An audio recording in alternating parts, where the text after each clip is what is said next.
Ladies and gentlemen, welcome to the EMP Elite Chamber. Tonight is gonna be a banger.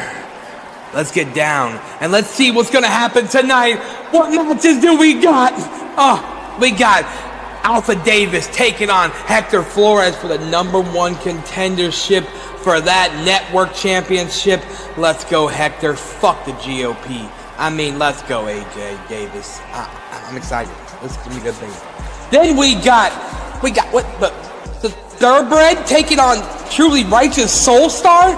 Oh my God! I'm gonna need Jesus after this match. Jesus Christ, this Thoroughbred better not go crazy. Then we got the Graveyard Grudge match. Allison Black, Matt Tyson, Network Championship on the line. I'm scared. I'm freaked out. I don't like graveyards, okay? I'm just saying, like, creepy. Anyways, next match. Oh man, this right here. Iron Bison versus Mad T. If Mad T cannot win, Mad T will not be able to go for any championship in EMP. By God, it's gonna be good. Jesus. Then we got the Chamber itself. Who is the mystery opponents? Will AJ Storm walk away the U.S. champion still? Or will it be TMX? Or will it be Vagabond or Kevin Wolf? Or Mystery?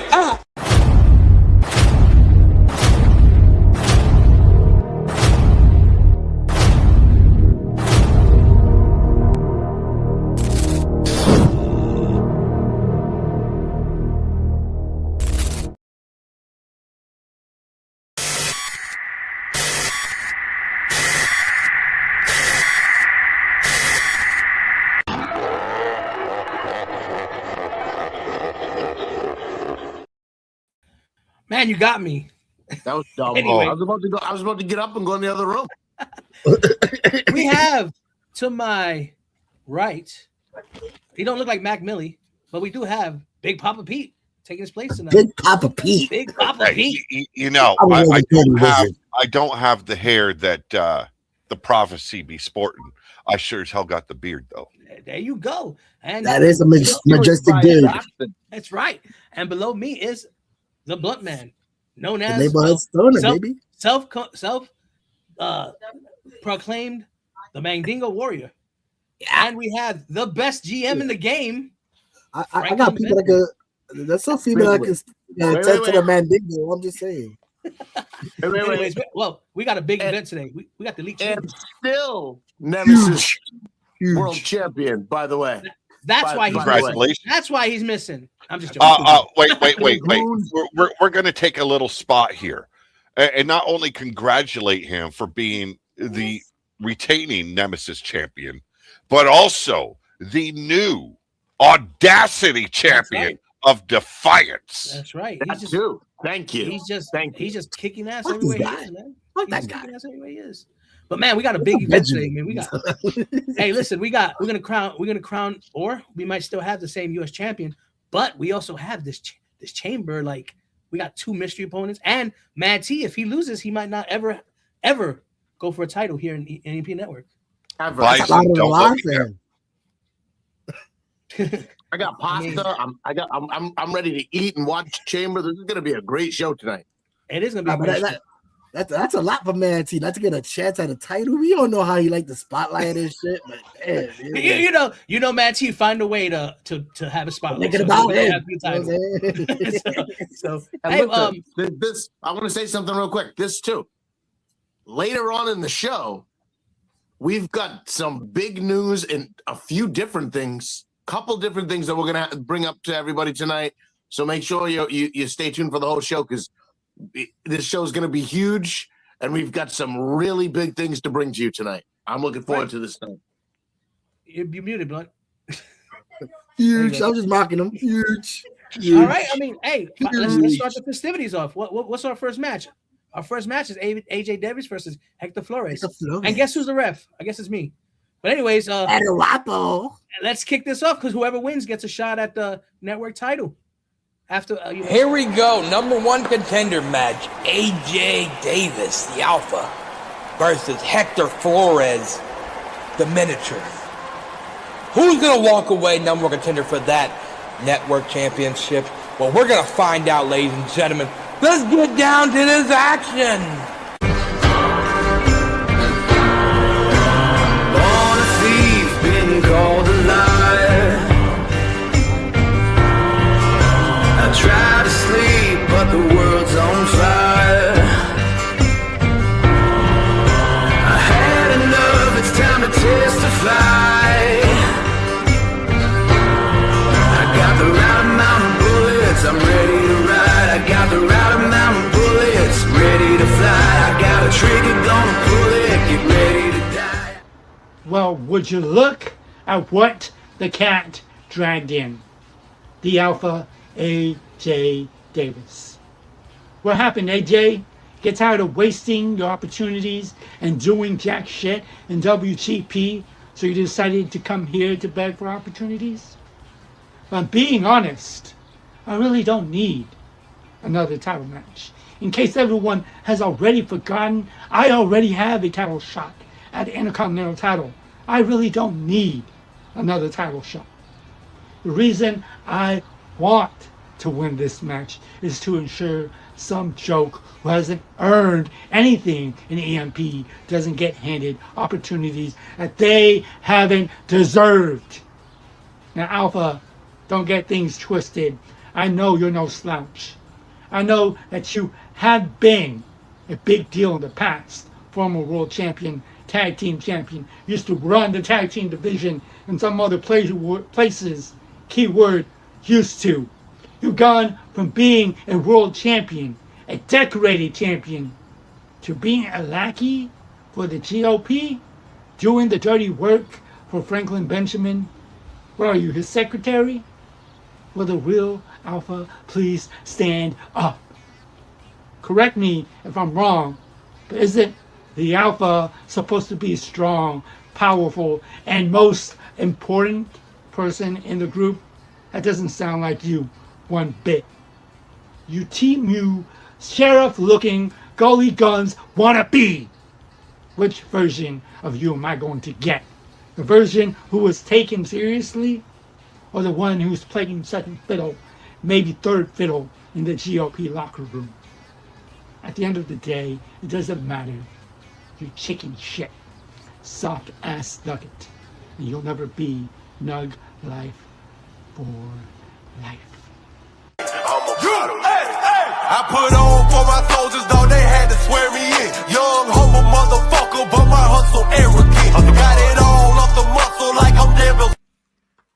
All right, Hector. Let's have a conversation, right? God to man. Right. You had your chance. You came out here, you talked a big game, and it's perfectly fine with me. But you must understand that you are a mere man boxing with a mountain in this situation. You want to talk about relevancy. Let's get to it. Have you ever been the man? You ever had it on your shoulder, the weight of the entire promo-verse on your shoulders? I think the fuck not. You ever had the opportunity to be the man in the room that everybody looks towards? The mountain they want to climb? I think not, Hector. You know, relevancy goes a long way. My name has been in way more conversations than yours could ever be. Right? So the next time you want to run your mouth, thinking that the success that you've had recently, and I've seen it, good job, kudos to you. But you must understand that I have an obligation to cleanse the promo verse of all threats, foreign and domestic. You fall within those lines. And, you know, these people that keep pumping your head up, making you think that you are bigger than you actually are. When you see them, make sure you hit them in their mouth. Because they have set you up for failure. Every step that they've given you towards me has been literal steps in death's direction. I've given you time. I've given you ample ability. And now it's time for a sweep. So Hector, in your time of machinations, when you're getting yourself together, putting your words into sentences, remember this. Gods have no reason to meddle in the affairs of mortals. But now I'm here, forcing you to rise to your feet. Place your hand over your heart and pledge your allegiance to the G.O.P.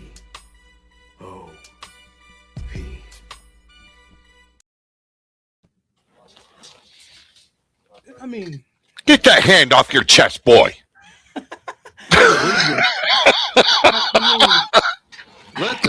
Listen. Can I say something real quick? you sure can.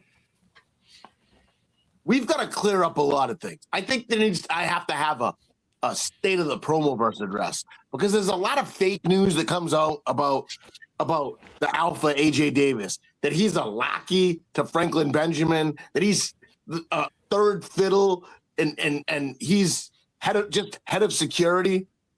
When he on his own became the WGP World Champion, he no longer was head of security, and he became the Secretary of Defense, in charge of all threats, foreign and domestic.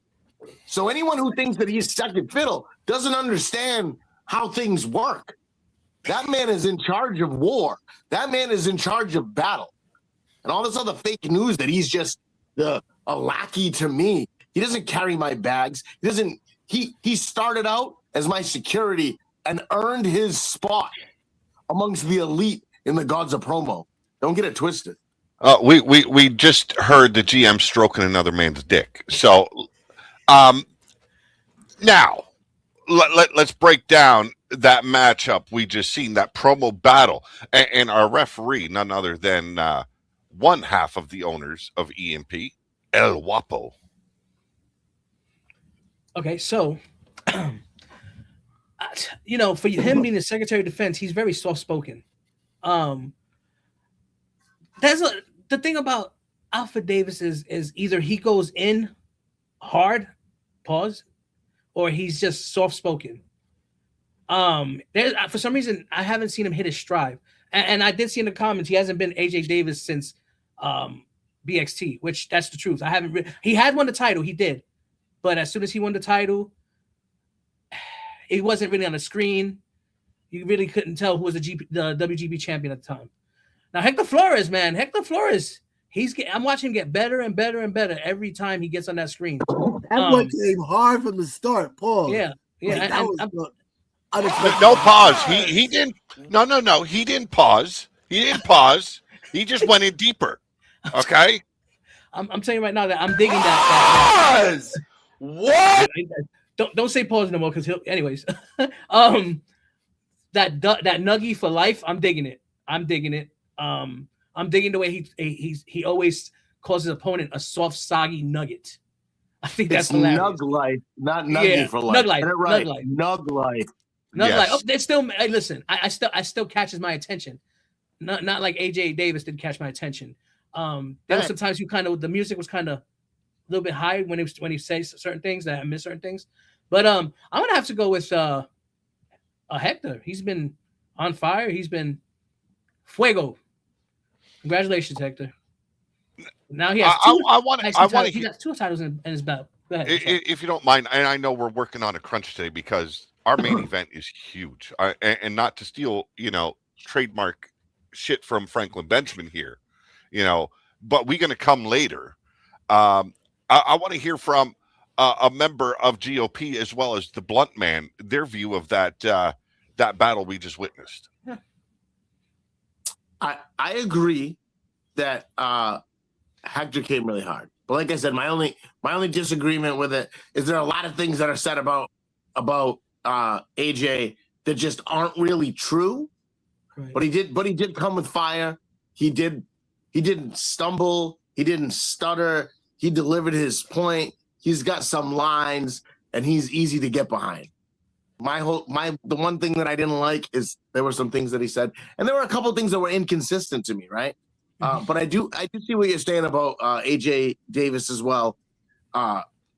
He does either come out and bring the fire, or he's held back. And he was a little held back in this promo. And I think he might have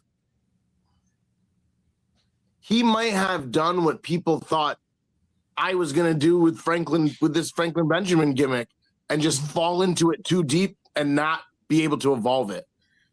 He's got to evolve it a little bit, get a little bit more edge, I think, and get a little bit harder. Bring a little bit of that old AJ Davis into this AJ Davis, and make him a little bit more unpredictable and dangerous. I might have to agree with that. I feel like it was too reserved. Like he was too calm for me. Like, you were promoted. You're Secretary of Defense. Where's that attitude? Like, I'm just saying, all the movies I've seen, the only type of dude that got a little you gonna fuck with me now? I'm gonna beat your ass, bro. Right. Like, he's your frontline person. That's the first person you see. You know, the cojones. I didn't see no cojones in him. He's just like. And my opinion is very similar. Like, you got a large man. He should be commanding attention from the viewers. I mean, I would vote for him if he was running for office, because he comes across as that he's friendly. You can trust him. I feel like I can trust him because he's not too loud. He's not too abrasive. He's calm and presents his story. I just think sometimes like that'll hit against some people. Yeah. But when you're going against a guy like Hector Flores that's going to bring fire, you can't be calm. You got to not be the Secretary of Defense. You got to be the Secretary of War and bring the war. And here's my take on it. You had a large man unable to command anyone's attention, and you had the tiny man kind of just commanding the screen. Right. It was a David Goliath situation. Yes, he made sure everyone was going to listen to what he had to say, because he started off like going for the jugular, and he maintained that presence. I dig what Hector's been doing, and like it was said earlier on, he has been improving on a weekly basis. It doesn't matter what show you see him on. He is commanding everyone to start paying attention. I started paying attention. That's why he was one of my brand draft picks when I became the GM for Foundation. There's a reason I had to pick him, because I see this man can improve, and he has been shown everyone. Yep, he has.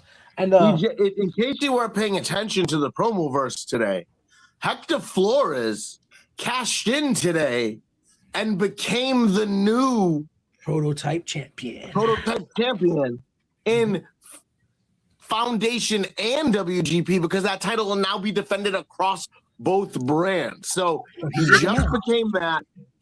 I believe he's already, isn't he already like the number one contender, or like he's got a shot down the road at the Intercontinental title? He's got two. And now yeah. So here's my question for the guys running the place. We got the GM here. We got the two owners. You going to let this stand? This man can challenge for both titles now. He is number one contender for both. The thing about it is the same thing happened with TMX. He had a title in his back pocket. He's going to get awarded. It's just when time comes in, he's the next in line. He's the next in line. So, but other than that, I mean, the Intercontinental title shot after Madness Mania, because we've got a lot of things lined up. Vane earned his Intercontinental title shot at Verbal Warfare. So after Mania, Hector Flores has an Intercontinental title shot. But before then, because the Network Championship is defended all the time, so he could see his Network Championship match before that, or is he going to be? Is he in this? He's now part of Mania for this, right? Yeah, he is part of Mania. Yep, he's part of Mania actually. So, so that match actually, my fault there for messing that one up. That match is now, it's going to be, as of this point, a triple threat, because it's going to be Hector Flores versus someone from the BWF, and the winner of Allison Black and Matt Tyson tonight for that network championship, which is later on. And I want to say this. So we've been putting the card together, and I think we were talking about needing one more match. And I remember what that one more match that I had in mind was. And the man that just lost tonight, the Alpha AJ Davis, is going to get another chance to prove himself and see if he's paying attention, listening to the feedback. Because the loser of Allison Black and Matt Tyson will face the Alpha AJ Davis on the next Overcharge. Heck yeah. Hey, and after that big news, let's go and pay some bills. Get some commercials going. Hi, my name is Joshua Gora, founder and CEO of Gora Financial Group. The difference between our agency and everybody else, in our humble opinion, is that we're going to take our time. We're going to ask questions. We speak multiple languages, and we believe in diverse markets and cultural markets and understanding the people we work with, instead of just trying to sell something to families and or individuals. You can find us online, gorafinancialgroup.com.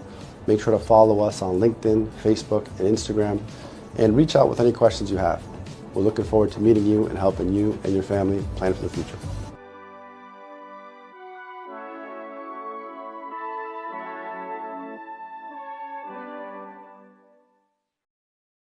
All right. Man, that first match had us all talking already. I mean, we've been talking. That's a handsome gentleman in that commercial.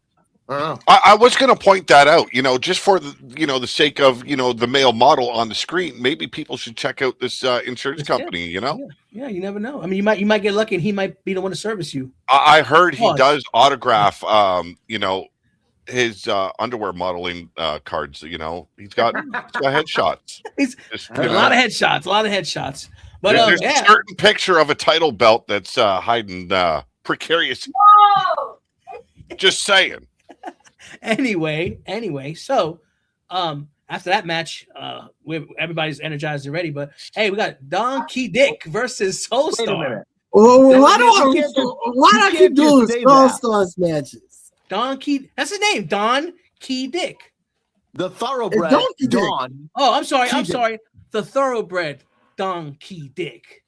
Hey, and he's have you guys been paying attention to the wall and what's been going on with this? These two guys have been going at it back and forth ever since Mr. Keydick challenged Soulstar. Well, it's Heathen versus Holy Man. I mean, Heathen versus Heaven. Yeah, pretty much. Yeah. So, and guess who has the privilege? Yeah, to Mr. Bloodman. So this is right up his alley. So hey, we get to see good versus evil. Who wins? This is so wrong on so many levels, bro. If you know, you know. But anyways, hey, we're ready to go. I feel like this is gonna be bad. We need to do bad. You know what we need to do? We need to get like one of those things that T throws up from the back, just warning everybody that this is about to be. Oh, the X-ray there. It's right up there for you. It's up there. Yeah, he's got it in the corner. It's got up there. Good. All right, well, pay attention up there. We're not held liable for anything that comes out of this guy's mouth. Right there. All right, here we go. We got the thoroughbred versus the truly righteous. I'm going to need Jesus. I'm going to need a honey pack, and God knows what else, like Jesus. Lord, help me after this match, please. Oh, my God. Let's get down to it, shall we?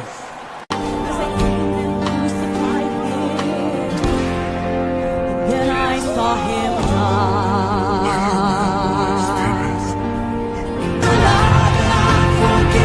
Heaven's gates are open wide. He's alive.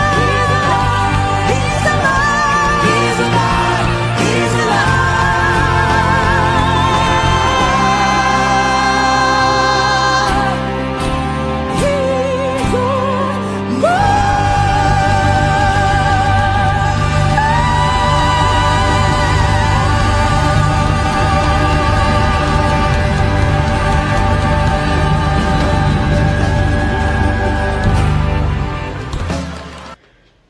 Donkey, tonight for you is not a match, it is inevitable judgment. So I gave you time, I gave you grace, an opportunity to turn away from the wicked ways of the enemy, to get right with the Lord, but you chose to turn away, you chose pride, destruction, deceit, promiscuity, sexual sin, everything that is wrong. And tonight the word is going to expose you. And it says in Psalm 52 verse 2 through 4, your tongue devises destruction like a sharp razor working deceitfully. You love evil more than good, lying rather than speaking righteousness. You love all devouring words, you deceitful tongues. Every word that comes out of your mouth is twisted. Every promo, every vignette is poison. You don't build up, you destroy. And in 2 Timothy 2:18 warns about men who have strayed concerning the truth, and they overthrow the faith of some, and that's what you've done. You tried to confuse people, mislead them away from the truth, but tonight the truth of the gospel is going to be the one that tears you down, because in Acts 20 verse 29 through 30 says it plain, savage wolves will come in among you, speaking perverse things to draw away the disciples after themselves. So you're not a competitor, you are a wolf, a fraud, a counterfeit spirit trying to wear a skin of something that you will never be. And just like God had dealt with Sodom and Gomorrah, with fire coming down, and everything that they built, wickedness, it was wiped out. I'm going to wipe you out tonight. And like I said, you chose the wrong path. So you're going to hear the words, turn away from me, I never knew you, and I'm going to be that in wrestling form tonight. I'm going to be that trapdoor that falls from beneath you. And you're going to wish you would have listened to me, but guess what though? Everything you've done, your lying, your corrupt, your sexual sins, every darkness shall be brought into the light. And I'm going to bring that darkness into the light tonight. You will not prevail. You're not going to defeat me. Because this Sunday is Easter Sunday. And just like Jesus, he was beaten, victimized. But just like him, I will not be conquered. You are going to be conquered because you represent the enemy. You don't have to tell me. No. Talk to your masses, preacher man. Tell Sister Susie. Tell Brother John. Tell Cousin Phil. Tell Uncle Don.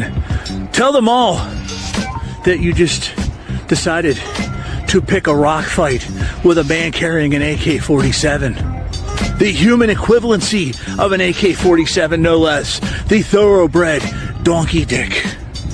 Because tonight, all the talk goes to the back burner. All the bullshit goes with the hat check lady at the door. Tonight, righteous one, Soul Star, you can preach your Bible verses. You can drop to your knees. You can pray to God Almighty.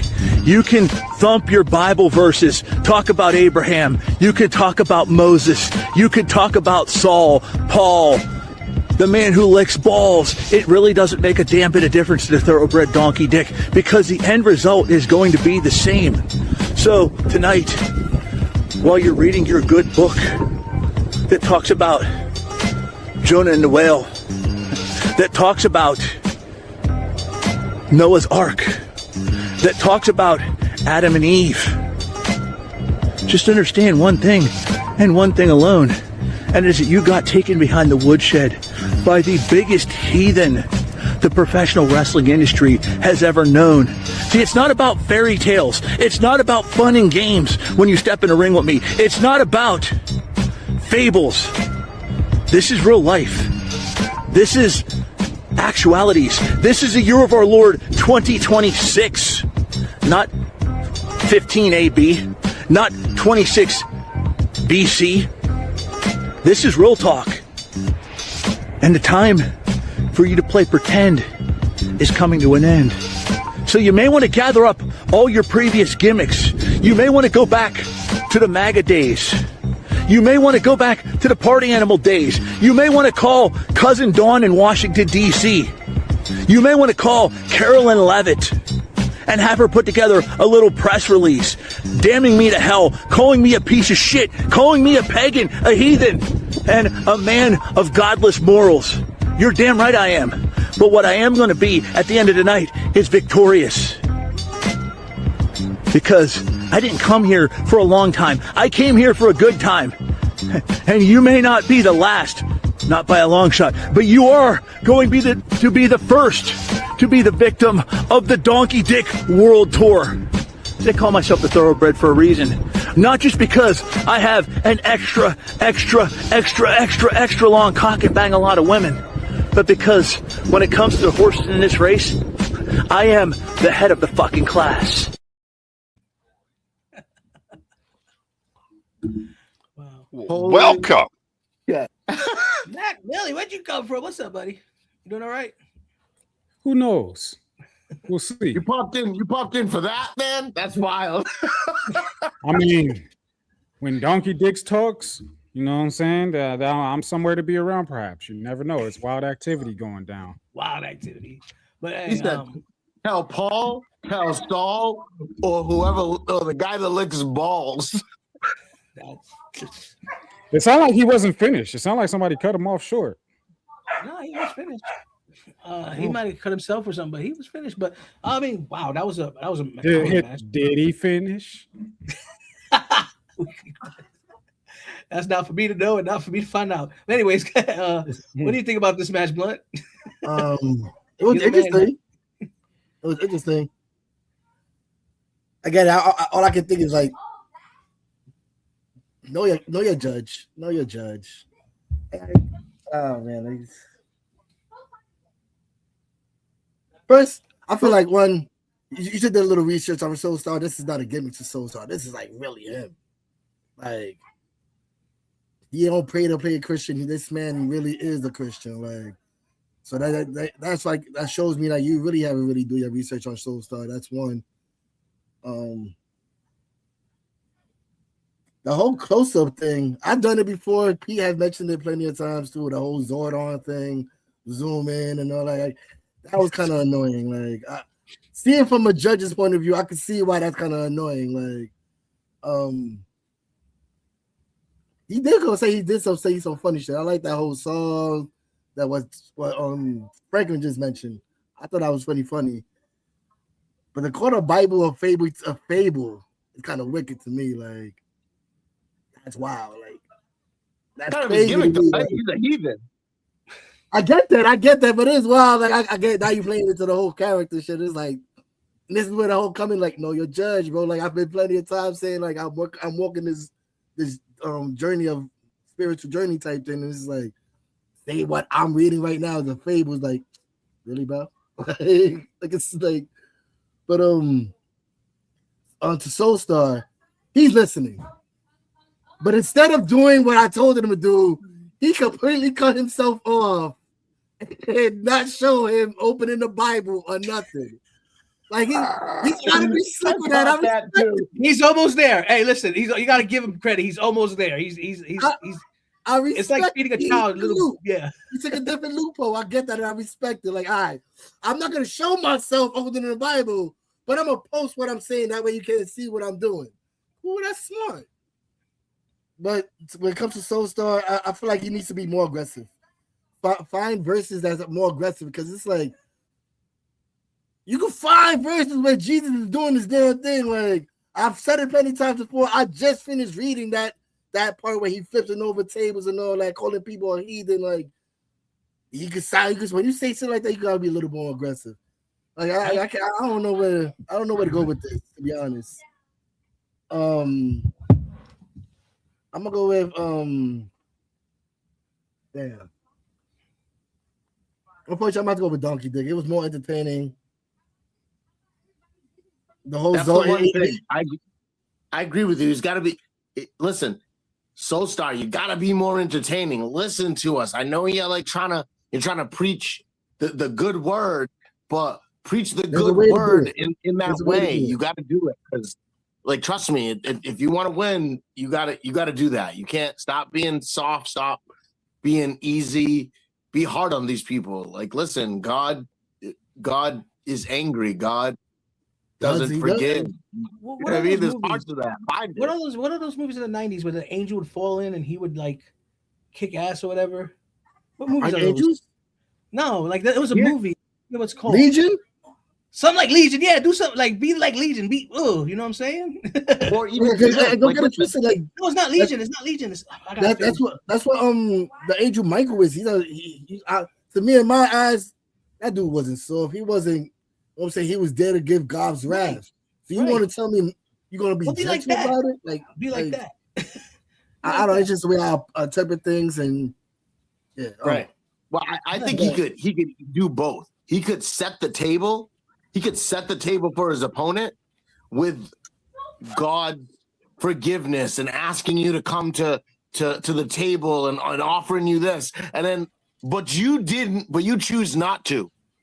So instead, boom, and then you bring the wrath, and that's how you close it, and that's where you bring it. That if I was doing Soul Star's gimmick, that's what I would do. Set the table with all the niceties of God, and then smite him at the end. That's a good way to put it. We've been saying it on like a weekly show, and I've, it's like been said here. It's been said in Foundation. He's got to bring that wrath. He's got to bring that. He's got to bring that the power of the smite. He's got it in him. He's got it in him because I've seen him play different roles, and the Shooter Soul Star. What's the other one? The clown that he does, and Party Animal. I mean, he can bring the wrath if he wants to. You know what I'm saying? I give Donkey Dick credit for going and doing some. He did a little bit of research. He didn't know the personal side of Soul Star, like his real life, but he knew some of his own gimmick. Yeah. So I mean, I think you got that. I give him. That I give him. Like he did that. You know about, but it's like to call him and fake about it, like this is his realest gimmick that he has right now. But calling the Bible a fable, that can, that's just perspective. That like that's being a heathen, and he said it right from the start. He's a heathen. He said it.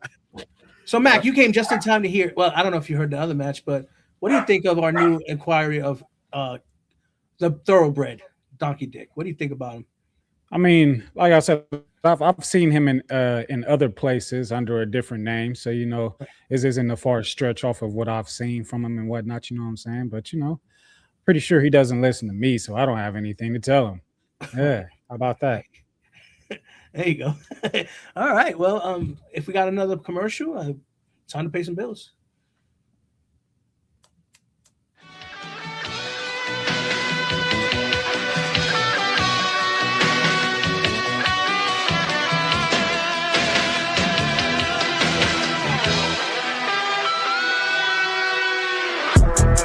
After the show, let's hit the scene. Suited and booted, fresh out the limousine. Another epic night.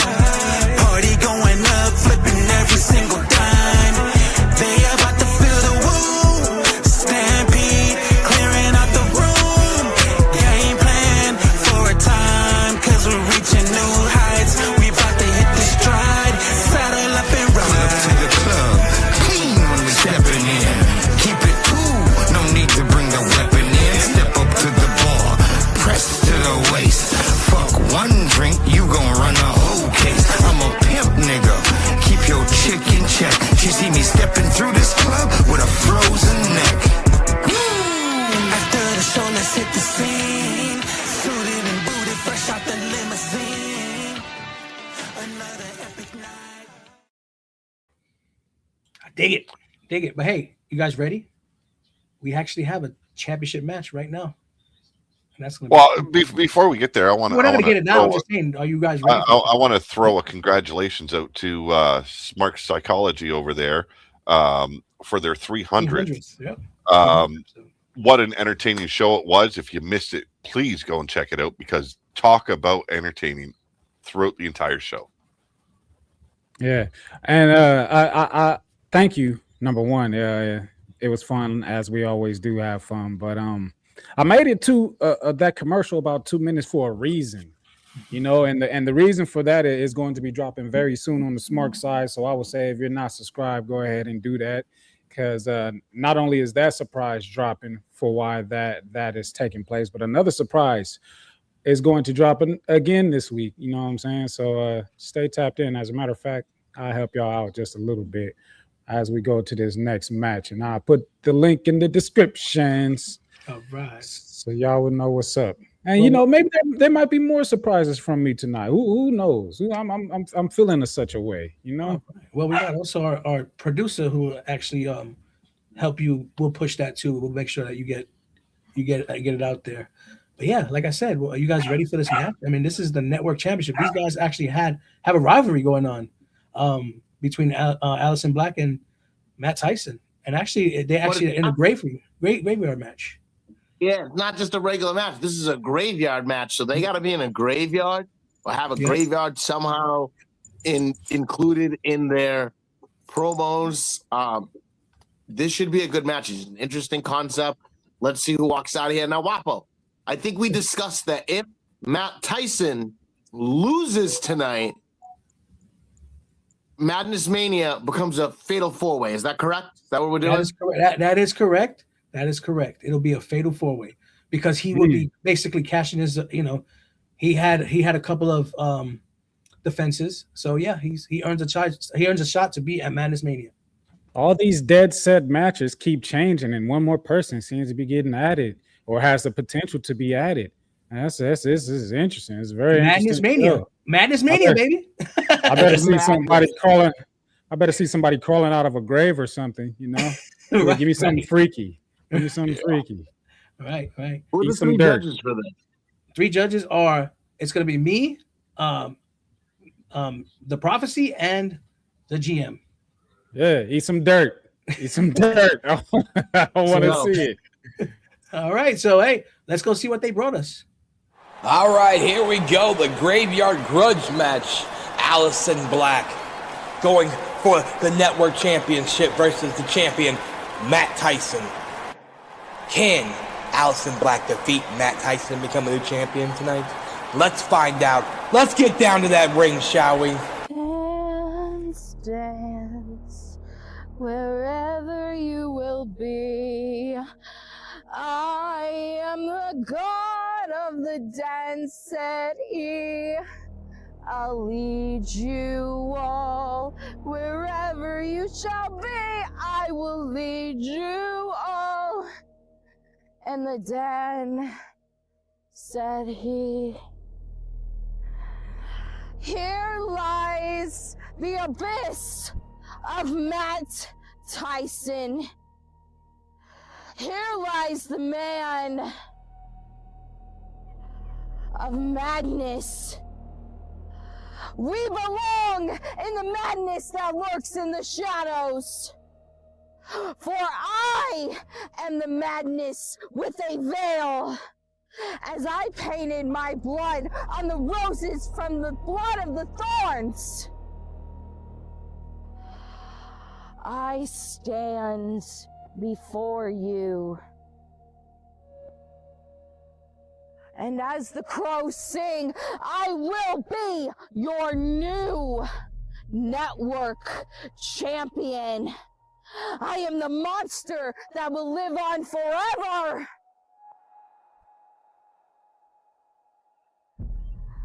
And as you go down into the abyss, Tyson, you will never leave. This will be your home. As I pour the Red River moonshine, I fertilize your decay. The decomposition smells enticing. You would never be as great of a champion as I will be. All it takes is one shot, one opportunity. In this graveyard, I will dance. I will dance at the highest moon, and I will dance on your grave with the championship held high above me. I will be your downfall. And I, Allison Black, with the crows by my side, we will feed and feed and feed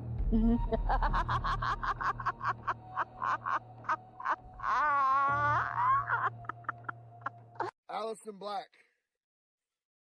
You see, clear skies, but it's raining. Here in the South, we say that the devil is beating his wife. You being Lilith only means one thing, that somebody must be beating you. We know exactly who that is. Now, I'm not going to bring my championship. I'm not going to bring Veronica into this place of nothing but garbage. Nothing but dead people, rotten flesh. For the simple fact of Veronica doesn't deserve that. But what she does deserve is to go home with somebody more ruling than you. See, you had a rematch clause for the Fierce Championship. You didn't have a rematch clause for the Network Championship. So the fact that you were actually standing up to me for this Network Championship is absolutely absurd. It should be Hector Flores. He's the #1 contender. But I digress. I'm not management. I don't see things that way. See, Aleister Black, I'm going to do absolutely dirty things to you. Ashes to ash, dust to dust. That's exactly what's going to happen between me and you. I am going to put you 6 feet in the dirt. I'm going to put you with all the rotten flesh. I am going to put you in eternal damnation. Now let me stupefy that a little bit, because I know you little pea-brain don't understand that. What I am saying I'm going to do to you is I'm going to kill you. I'm going to kill the character of Aleister Black. Hell, I'm going to kill any remnants of Aleister Black, because EMP doesn't need it. Other places need it, but EMP does not need this ungodly figure. Hell, when it comes down to it, Aleister Black, as the rain is falling on this beautiful day, what I said earlier about the devil is beating his wife, no, God's making it rain because he knows that the angel above is weeping for the simple fact of, I'm going to walk away Network Champion, and I'm going to beat you, Allison. Beat you at your own game.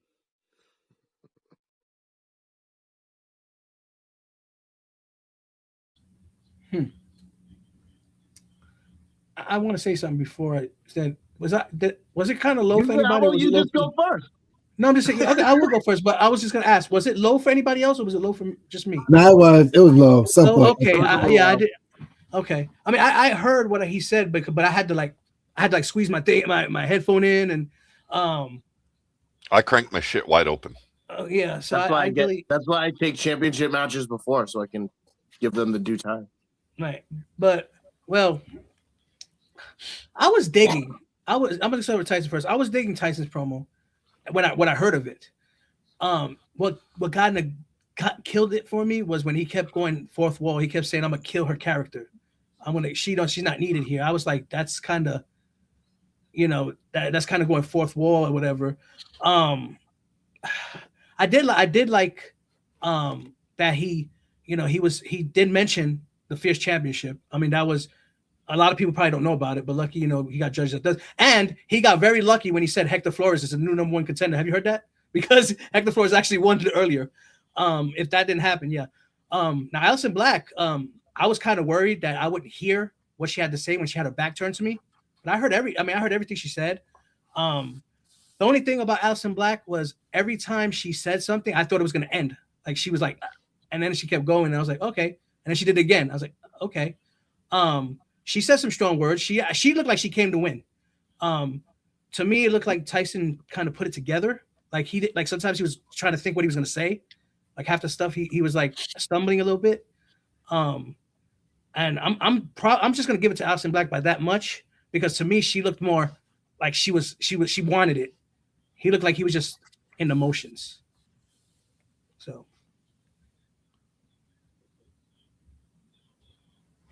Mac, you want to go? No.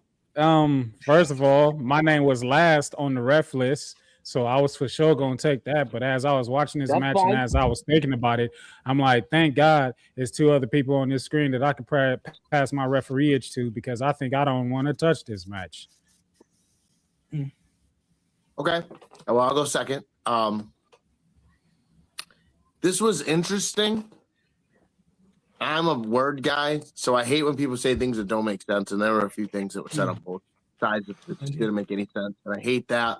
Like, put your promo together, know what you're going to say. Don't just come out here and spit random words that don't make any sense. At one point, Matt Tyson said, I'm going to stupefy you.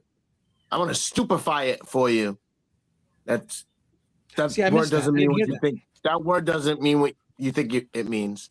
When he called her a pea brain, he said, I'm going to stupefy it for you because I know your little pea brain won't understand it. That's not what stupefy means. It doesn't mean dumb it down. So like, I was like, no, that's not like you. It made you sound dumb because you tried to use that word to call her dumb and you misused it. You can't do that, man. I agree with Wapo. I didn't like how the fourth wall was broken about not needing her here. She can be her everywhere else, but she doesn't need to be here. And I'm going to get rid of your character here. I don't like when people do stuff like that. I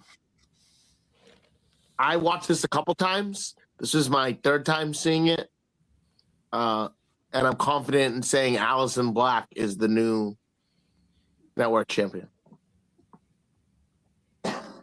All right, Matt, even though it's squared away, Matt, come you got something to put in, bud?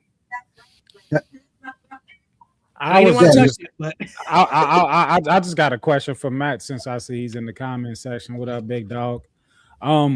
He said, dog, she won, laughing my ass off. She got me also. I was in the cemetery, LOL. It was a beautiful day. Was you so you were really at the cemetery, but you added the rain effects afterwards? Yeah, like I was just about to get on and mention that. Like, what was the point of the rain?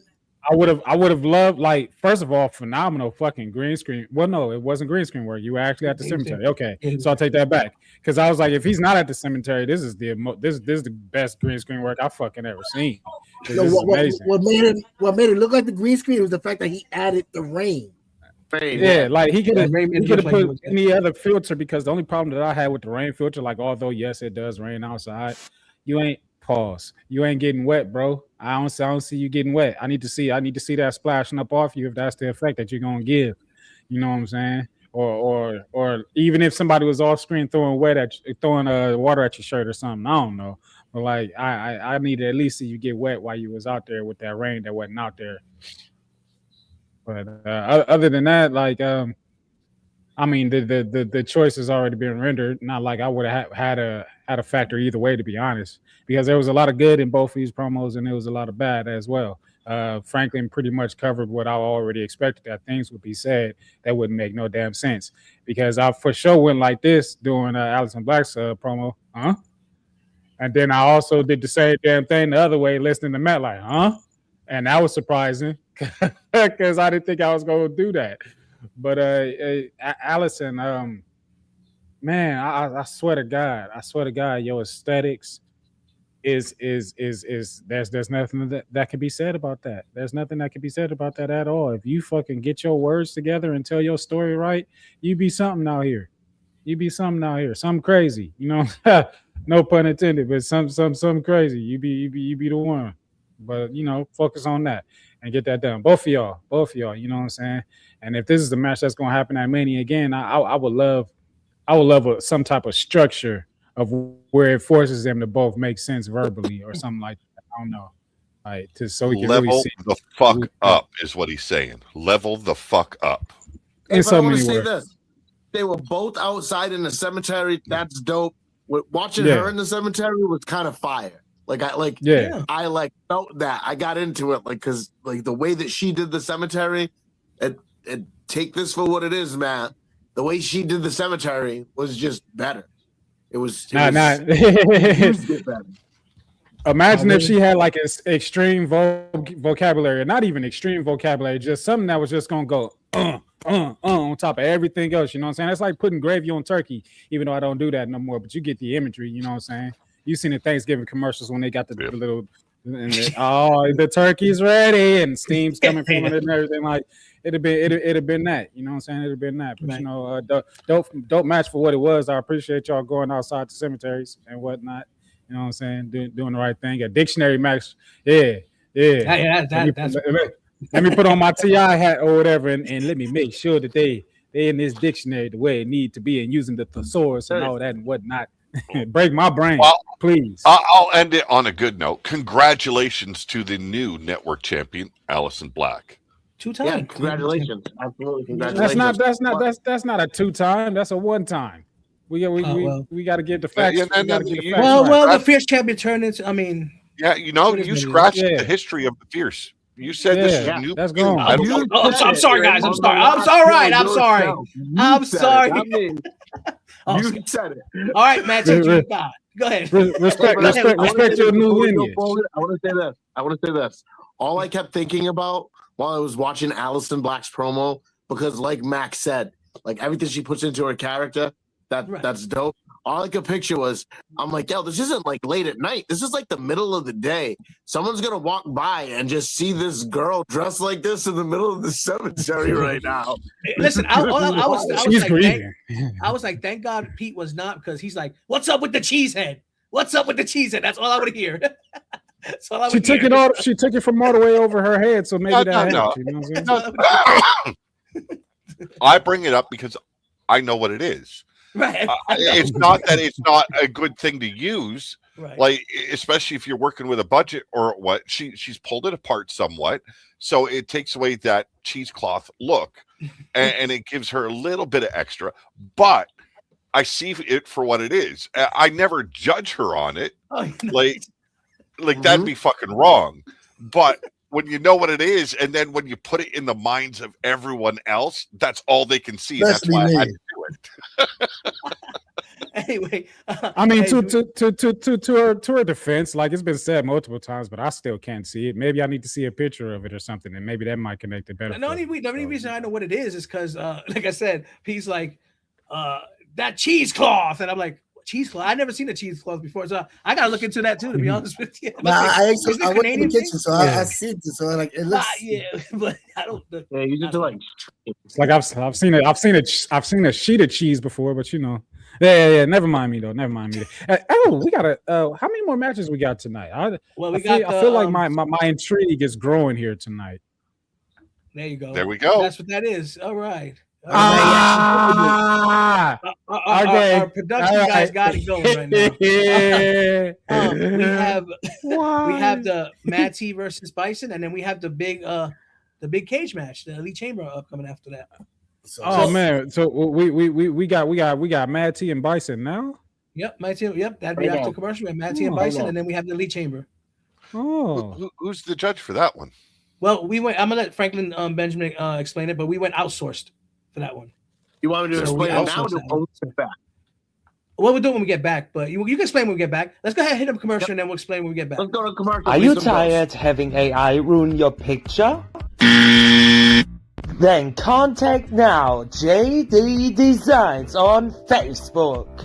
I can boost your design and make people happy with a smile.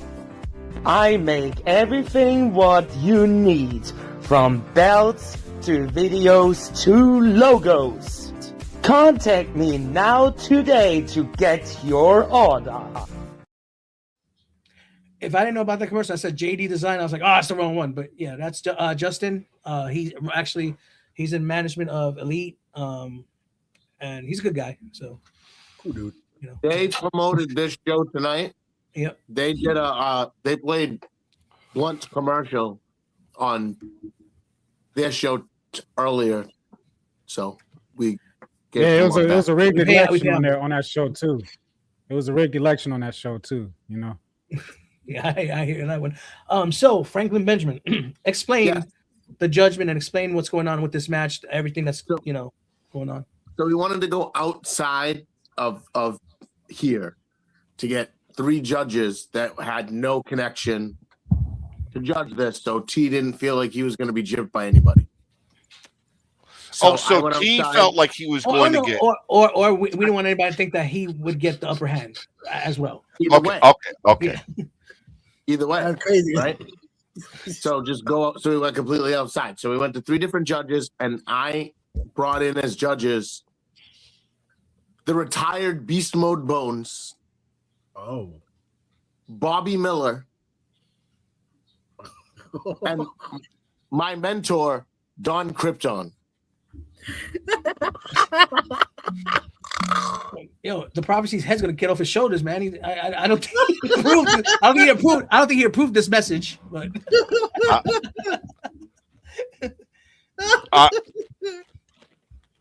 I'm not saying nothing. I'm laughing at something completely different, bro. Like, but I mean, for what it is, like I said, this is tight. Matt T sitting there probably tight right now. Like, now if T loses, he can't have any championship opportunity. Dude, what the fuck? Stay back there. Ain't nobody even said nothing. You know what? I guess he didn't like my judge choices because he doesn't think my judges like him. I don't know what to tell you. They're not here. I go. They don't have anything to do here. Listen, let's go, Matt T. Let's go, Matt T. All right, well, let's go, Matt T. Let's go. All right, here we go. We got the Iron Bison versus Mad T. If Mad T wins, he gets to go to Madness Mania and be in the world title match. If not, Mad T can never go for a title ever again in EMP Network. Let's get it. There was one man, and no matter how many times I challenged him, no matter how many times I came out there and said, Bison, I want that match with you. No matter how many times I asked, he always said, you're not ready, kid. And for a long time, I didn't respect that. For a long time, I didn't respect because you wouldn't give me what I wanted the most. You were the EWN World Champion. You were at the top of the E-Fed world. And then what'd you do? You started your own company. And what you had, like 2 cards? And then your company failed. Because you couldn't do this. You couldn't come out here and do what I did. You couldn't put out a product that can match up with SWA at the time. You couldn't put on a product that matched up with HSP, Foundation, WGP, BWO, and all these companies you couldn't keep up with. But I give you credit for one thing. Me and my brother had a comp match for the first time ever in your company. And you made me go out there and pour my heart, my soul, my emotions into that promo. And I beat my brother. And you told me, you said you did good there. You showed a little something. And PSU happened. That's when you distanced yourself from me. Right after your company failed. Then I went to CWF to hell. And when I came out, the Bison wasn't promoing. The Bison wasn't the same. You beat them all. But one thing you never did, you never beat me. And I promise you, Bison, this match right here, there's going to be no stopping me. There's going to be no way in hell that I'm letting you beat me. Because I do this for these people out here that chant my name every time I come out here. These people that used to hate me, they love me now. Because of what I've done. Because I built this. I did something you couldn't do, Bison. I went out there and I took a dream that I had and I made it a reality. And now I have one of the best products on this game. I have one of the best products to ever showcase in this fucking game. And I could come out here and I could thank every single one of these people that have promoted for EMP. I could thank every single one of these people that have shown love to EMP. And I can sit here and I can look at you in your eyes and say, I'm thankful for you being the only person to ever sit here and say that I am EMP exclusive and mean it. And tonight, after this match is over, and I go back home, or I leave that locker room, and I look at my daughter right in her eyes, and I say, baby, I gave it everything I had. I went out there, and I gave everything to Bison in this match. And if I lose, and I don't get to never go for a title in the EMP network ever again, then by God, that's what the fuck happened. Because I gave you everything, and God damn it, Bison, I will fucking bleed. I will fucking do everything to show everyone that I can beat you, and that I am going to go on to Madness Mania and become the World Heavyweight Champion. And I don't give a fuck what you say or what you do. But Bison, don't ever think that I can't do what you can do, but better. That's why I love a piece of me, and I love this microphone here. EMP, though you don't realise it, I am your saviour. I know it seems odd coming from a man like me.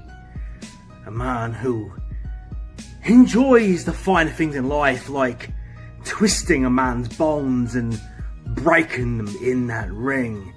And seeing that sadistic smile spread across my face as I look at another beautiful piece of artistry like the Crimson Mask. But I assure you, though I wear no cape, I am here to rescue you from the mediocrity of men like Mad T. Now, let me tell you about Mad T. This man is hell-bent on a quest to become World Heavyweight Champion of this company. Now, I want you to take a second and imagine that. I mean, take a look around. Look upon the capacity crowd here in Detroit, Michigan. Do you see any Mad T fans? Any shirts with the Mad T logo on them? Interview any fan and ask them why they bought a ticket tonight. Mad T will never be the answer. He doesn't put the bombs in seats. Ask anyone who the greatest wrestler of all time is. Mad T is never among them. Mad T is irrelevant. And what you fail to understand, Mad T, is that the title doesn't make the man makes the championship. And a man like you, as face of this company, would bury this company in the fucking dirt. It would mean nothing. But a man like me, and that title becomes more relevant than it's ever been. People would flock to EMP for a chance to take that belt from me. Mad T, you are a bottom-feeding little runt. And quite frankly, the professional wrestling gods will not allow me to fall to your feeble hand, and they will not allow you to stain the greatness of what is to come. Ladies and gentlemen, it will be an event like Hulk Hogan and the Ultimate Warrior, HBK versus Bret the Hitman Hart, Undertaker versus Kane. It will go down in history. The Rock versus Stone Cold Steve Austin, and the Iron Bison versus Gully Guns for the World Heavyweight Championship. I will save these people from you tainting that greatness. You are not fit to carry my bags into the arena. You are not fit to wash Gully Gun's fucking car, and you dare to stand before me tonight thinking, praying, believing you have a chance, a shot at beating me 1, 2, 3 and claiming your place in that. You don't, son. I'm going to hit you with the Iron Lariat and end you quick. It will be the quickest match in the history of this company. and then your chapter here will be done. So, why we got to be dickheads tonight? What's up with the circle joint? Well, we got to be dickheads tonight. He said bums though. This match, I feel encapsulated. Yeah, bust me out. Yeah, there we go. Pause. Change my berry color too, huh? Black cherry. All right. There's a kind of a little bit of a well, I'll let Franklin Benjamin explain this because he knows more about it. But go ahead, man. Yeah, go ahead, Frankie. Yeah, unmute yourself. You muted. Unmute yourself. Come on, you idiot. Unmute your mic. Come on, Solid Pink number 2. Figure it out. There you go. And if anyone else on screen see me laughing my ass off during the viewing. Come on, Solid Bob and Solid Pete. That's what you guys are. Tag team. Listen, I didn't even know that it was muted because I didn't mute me. T muted me, and when he unmuted for some reason I didn't mute. Bastard. That's another tag team of He confusion. probably muted me because he didn't want to hear me say this right now. This match was a 3-minute time limit. It says right there. 3-minute time Damn limit. it, T. Mad T's promo was 4 minutes and 57 seconds. I rooted for your ass again, and look what happened. You kicked your own self in the ass. You fucking we did. will go over what the judges said. But it doesn't really matter because Matt T is disqualified because he decided to go 5 minutes because he thought it was a 5-minute match, even though he could have just went to the page and hit featured like he tells everybody else to do when they ask when the match, how long their match is, and he thought he made a promo 2 minutes over the time limit. So those are the rules, and Mad T screwed Mad T, and he now can never go for the championship. Only Mad T. Only fucking Mad T. But hey, listen, I do think that he deserves the recognition to see what the judges said. Wapo, you have I'm on my phone, so I can't pull it up right now. Can you pull? I sent it to you. Can you read those? Yeah, I can read them. Hold on. And great picking of the judges too. By the way, I don't know who picked them, but Jesus, great job. Great job. Listen, what did you guys think? While he's looking it up, what did you guys think? It was an interesting match. If that was judged in house, how would that match go? Well, I would do what I've been doing all night tonight, reserving my remarks for after everybody else remarks. As a matter of fact, I might have something special to say once we hear the rendering of this match. So Okay, you know what? I'll throw down. Go ahead. During the viewing, there's a big section of Matt T's promo. I broke. I was sitting here. I almost fell out of my motherfucking chair. I was laughing so hard because he went straight into babyface mode. And you gonna go at Bison as a babyface? Bitch, please. Stand up on your own 2 feet, motherfucker. You say you're gonna bring the fire. This man literally, and this is behind the scenes, so ladies and gentlemen, I beg your forgiveness for me going out of pocket here, but this man literally talked about blading for this match, and he brought that, and then went over time limit.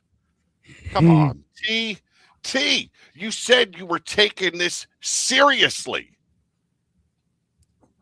What happened? What happened? You're lucky I'm not one of the judges because I would have busted your balls all over the motherfucking place. Just some of the shit you said in there. You took it So serious. you know what That's was what happened. Bison? I would have You gone up? Bison because that man kept that intensity going. He didn't have me fucking laughing. He had me listening. You know, there's a difference. If I'm laughing at you and the other guys commanded my attention, yeah, you lost. Okay. Unless it was for comedic value that I'm laughing, then it's a different story. Okay. So, you guys ready to hear what they said, or go right ahead? All right. Sure. I don't know which judges said what. This is just a mixed match, but okay. The first judge said, "I give it to Matt T. He hit an extra gear, but slightly docked because his promo was longer." Matt T by hair. All right. Second judge. Both promos had heart and good delivery, but Matt T's promo felt like it had more emotion, and Bison's promo focused more on a fight that I knew wasn't happening. So he wrote in parentheses, "Stop cutting promos as if they were real wrestling promos. You're not in the ring." So he gave it to Matt T. Third judge. Matt T told a more cohesive, easier story to follow. Kept it more in the realm of promo, in my opinion, and had more passion behind his delivery. Matt T gets the win. So Matt T went within the guidelines. He might have swept Bison. I don't know. I don't think he's. So I'm gonna tell you that even with that, I don't think he sweeps him first because the first one was close, and he even said that because Matt T's was longer. It was, well, he said that he said he docked him for it. He said he docked him for that. Oh, did he dock him for it? Yeah, he said he docked him for that. But he still won. Yeah, he said in their eyes, T won.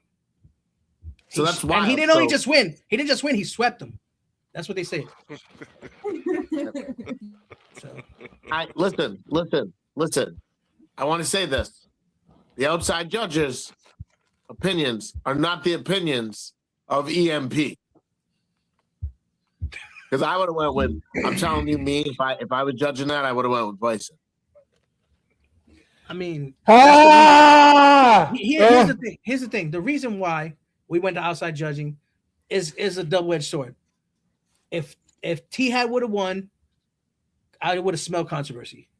So the best thing to do was go outside. So whatever. I mean, and these guys don't really. I don't know if they follow EMP like the way they do, but they judged it based on those two promos. So there was no favoritism or no, influence. It was basically promo versus promo. See, I get it. There's Iron Bison is a part of the promo verse that utilizes the wrestling style promo. Right. And this is the double-edged sword where there's a lot that base themselves on promo ability. To me, it's the same fucking thing, ladies and gentlemen. We're all basing our gimmicks off of a presumed wrestling identity. So using that against a promo artist is to me a little bit fucking backhanded. You're looking for the exact same motherfucking things. And I don't see a problem with it. It's adjusting your judgment for a different style. So it's just makes no fucking sense to me. I understand that as well, but I think about like the stuff like me. I came from the strictly comp, no wrestling style. I had to adjust myself to get to this. I've been there. A lot of people like, oh, this is a wrestling thing. You're not, like shoot whatever. So I've basically also felt the same. Not me, but I'm probably pretty sure a lot of us from the promoverse felt diversity. Diversity. We all we're learning all how to use the same factor. Some people have it, but I get it. Let me say this: it wasn't for me. The thing that I didn't like about Bison's promo is he wasn't focusing on this match. He was focusing on the world championship, which has nothing to do with this. He already had that match. That's coming up at Madness Mania, and he's fighting Mad T right here, and he's talking about how against Gully Guns, and if you're a part of that, and he dragged that on kind of too long for me. That was the one thing I didn't like about it.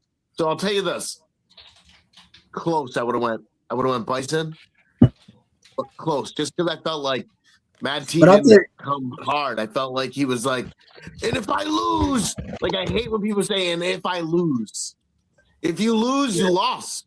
Kinda. You lost. When you say I feel like Bison mentioned that because it was like, oh, you trying to force your way into this title where you don't belong, bro. Like, I that's why I feel get like why he brought it in. I just think he dragged on talking about the world championship too long after that.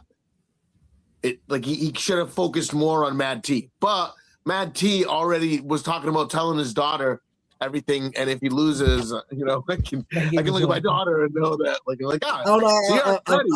in your mind, you're prepared you're gonna lose, Mad T. Right, but then again, like they said, it's not a wrestling thing, but in a sense, T was talking about saying to his daughter he gave it his all and stuff. That's kind of No, but here's the thing about that. I guess it's because I watched Mad T for so long that I've heard him say that plenty of times. It's like at this point, it's right. Hey, look at how it's like how many times can you disappoint your daughter, my nigga? Like, you know what I'm saying? I'm not saying that line in particular. I'm just saying the way he projected that line. It was kind of like, you know what I mean? That's what I'm saying. But it hurts me because I know if T really put the thought into it, he could do so much better. He falls back on these things where it has worked for him in the past. But the problem with that is it only works so many times. It helped him win the foundation title. Okay? But in the end, it's not going to work a second time. It worked for Defiance. I mean, I'm just saying. I'm sorry. It did. I'm not going to lie. It did. Jesus Christ. It did. Hey, you don't want to know my thoughts about that matchup. Well, I'm just saying. So wait. He got to play the devil's advocate. He got to. Wait, time out. So Mad T disappoint your daughter. Mad T was getting disqualified. Mad T is disqualified. Mad T loses. Mad T can no longer compete for a championship in EMP, which means he can no longer defend the tag titles with TMX. Ah, man. TMX now has to use another member of the Mad family who could be Kevin Wolf or it could be BX Princess. I think that's kind of it that's actively competing right now here. I've got to ask. I've got to ask. Does this ruling of him not competing for any titles in the EMP, does that count for the entire network? Yeah. Oh, you done fucked up, boy. He said that's what I've been told. So this is great. Just when you should be believing it. Speaking of the tag team titles, I announced it in locker rooms this week, but we didn't announce it on the air, I don't believe. At Madness Mania, we will be unifying the EMP Tag Team Championships with the Elite Tag Team Championships. And it will be TMX and his Mad family member of choice taking on the team of Hollywood Haywood and Pretty Petty Peterson. Oh, Jesus. For the Unified Elite Tag Team Championships, and these belts will be defended across both brands. Give him the belts now. Just give it to him now. And I hear, I'll tell you this: I was told that if Mad T lost tonight, Kevin Wolf would step in and team with TMX. So I believe we're gonna get TMX and Kevin Wolf versus Hollywood Haywood and Triple P for the Unified Elite Tag Team Championship. Okay, I want to say this a little bit of advice to Kevin Wolf there. Get them shoulders nice and strong. You're going to be carrying that motherfucker. Jesus Yo, man, Christ. T. I know you're back there listening, T. Remember the time when I used to tell you? Well, actually, I used to tell this all the time. Your decisions affect the whole damn crew, brother.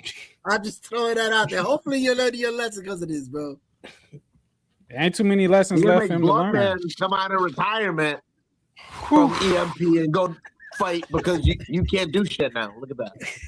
I mean, shit. It's a lot of madness going on and a lot of Mania matches being made, and things becoming official. I might have a little something to say about that. Depending on if they want to play what I got in the back.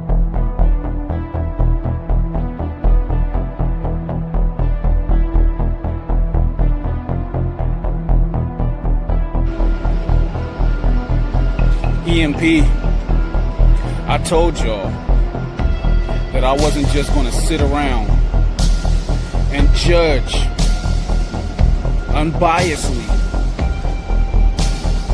help y'all with y'all creativity through me. I also said that I had a blank check in my pocket that was burning somewhat of a hole in it. And now that we know what we know, it's time for the prophecy, King Mac Millie, to enter the fold. EMP Mania is coming. And well,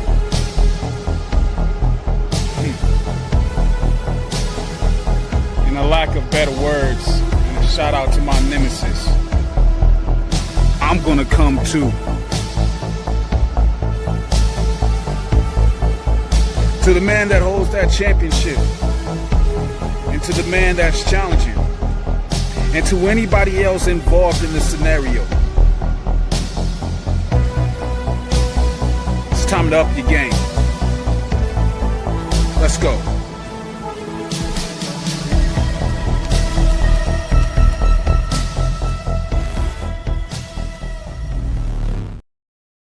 Wow. Oh, have mercy. If Madness Mania wasn't wild enough, man, we got somebody cashing in. The madness continues. Madness is continuing. That's going to live up to his name. He's going to come. He said it. He said he's going to come. He's coming too. And it's going to happen. So, there ain't no pause on it either. No pause. No pause. Coming everywhere. Anyway, so no pause. No pause. Let's play our last commercial, and then we're going to head to the chamber. It's gonna be a good match.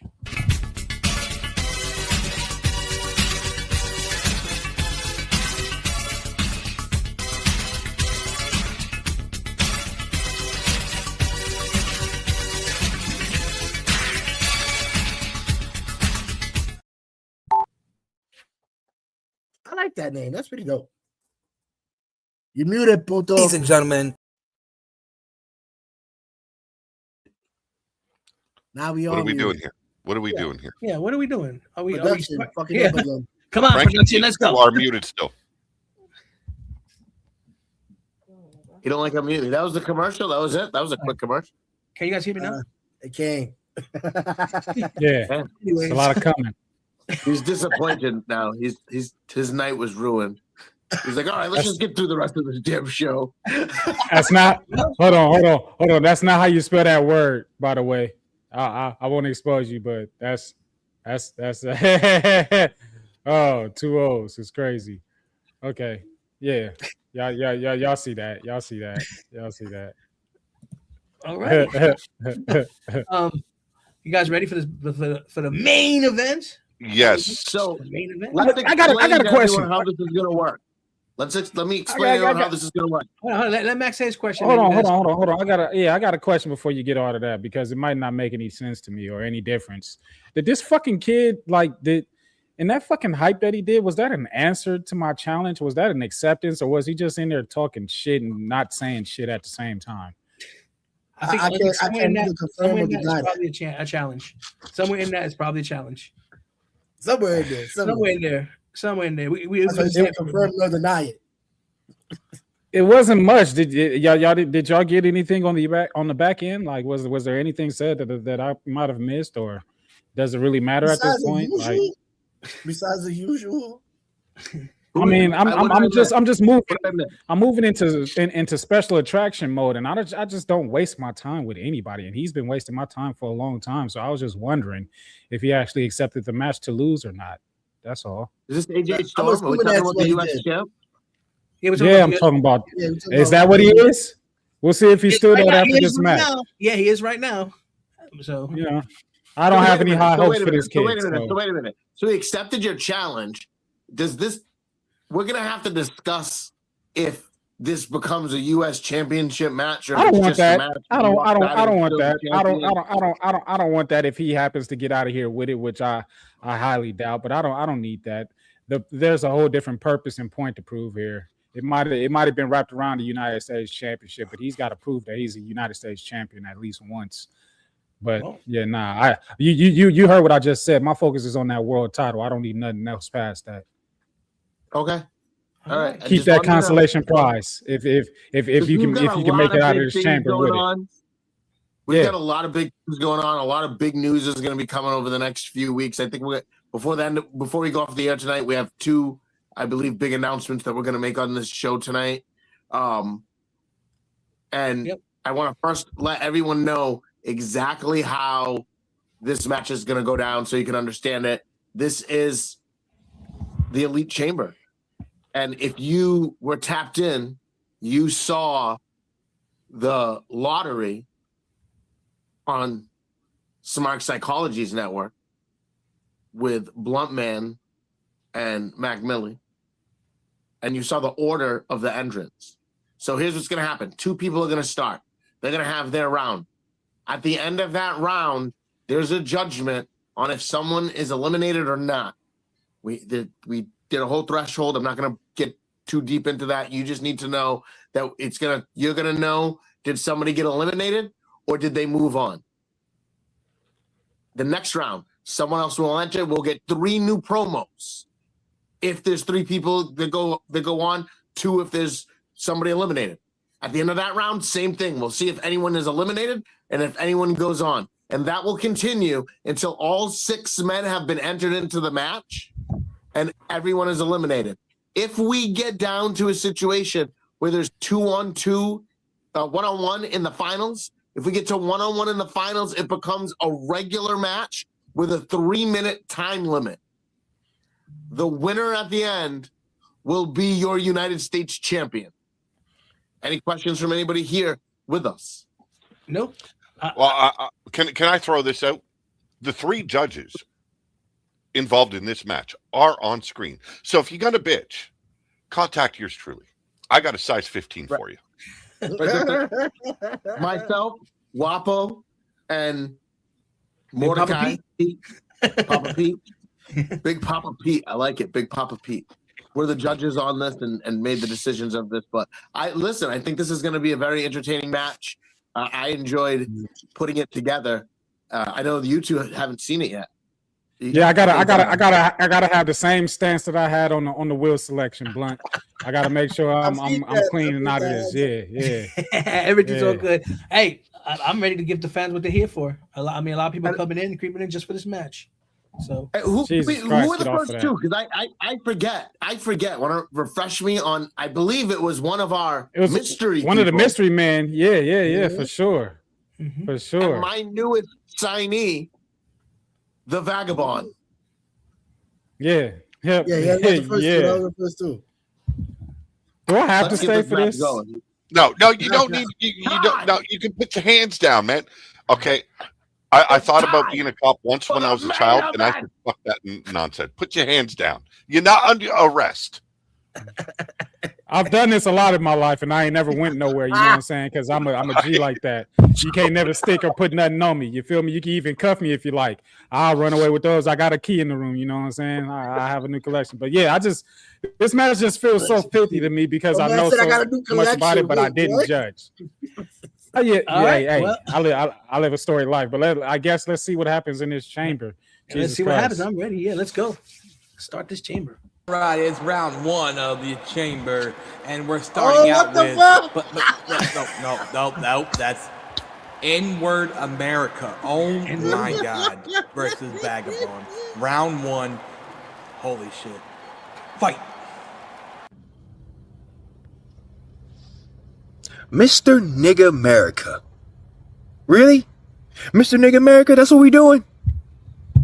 If you find me saying the N-word offensive, you non-melanated motherfuckers better get your panties out of a twist because y'all ain't got the right to say it. So shut up. But, Bones, it's me versus you. You think I'd be excited to face off with you. But no. Everywhere else, you seem to piss me off for all the wrong reasons. Not in the best way possible, because you disrespect me for no reason.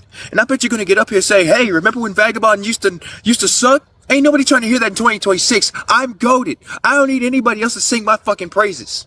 I'll do that all by my goddamn self. You? Why the fuck are you here? You should be retired. At this point, you're boneless Fabo. You're only beast mode bones when you consume the blue chew pill. At this point, if I were to punch you, you turn to fucking dust. And I'll be honest, why are you in this chamber? Why are you here? You don't belong here.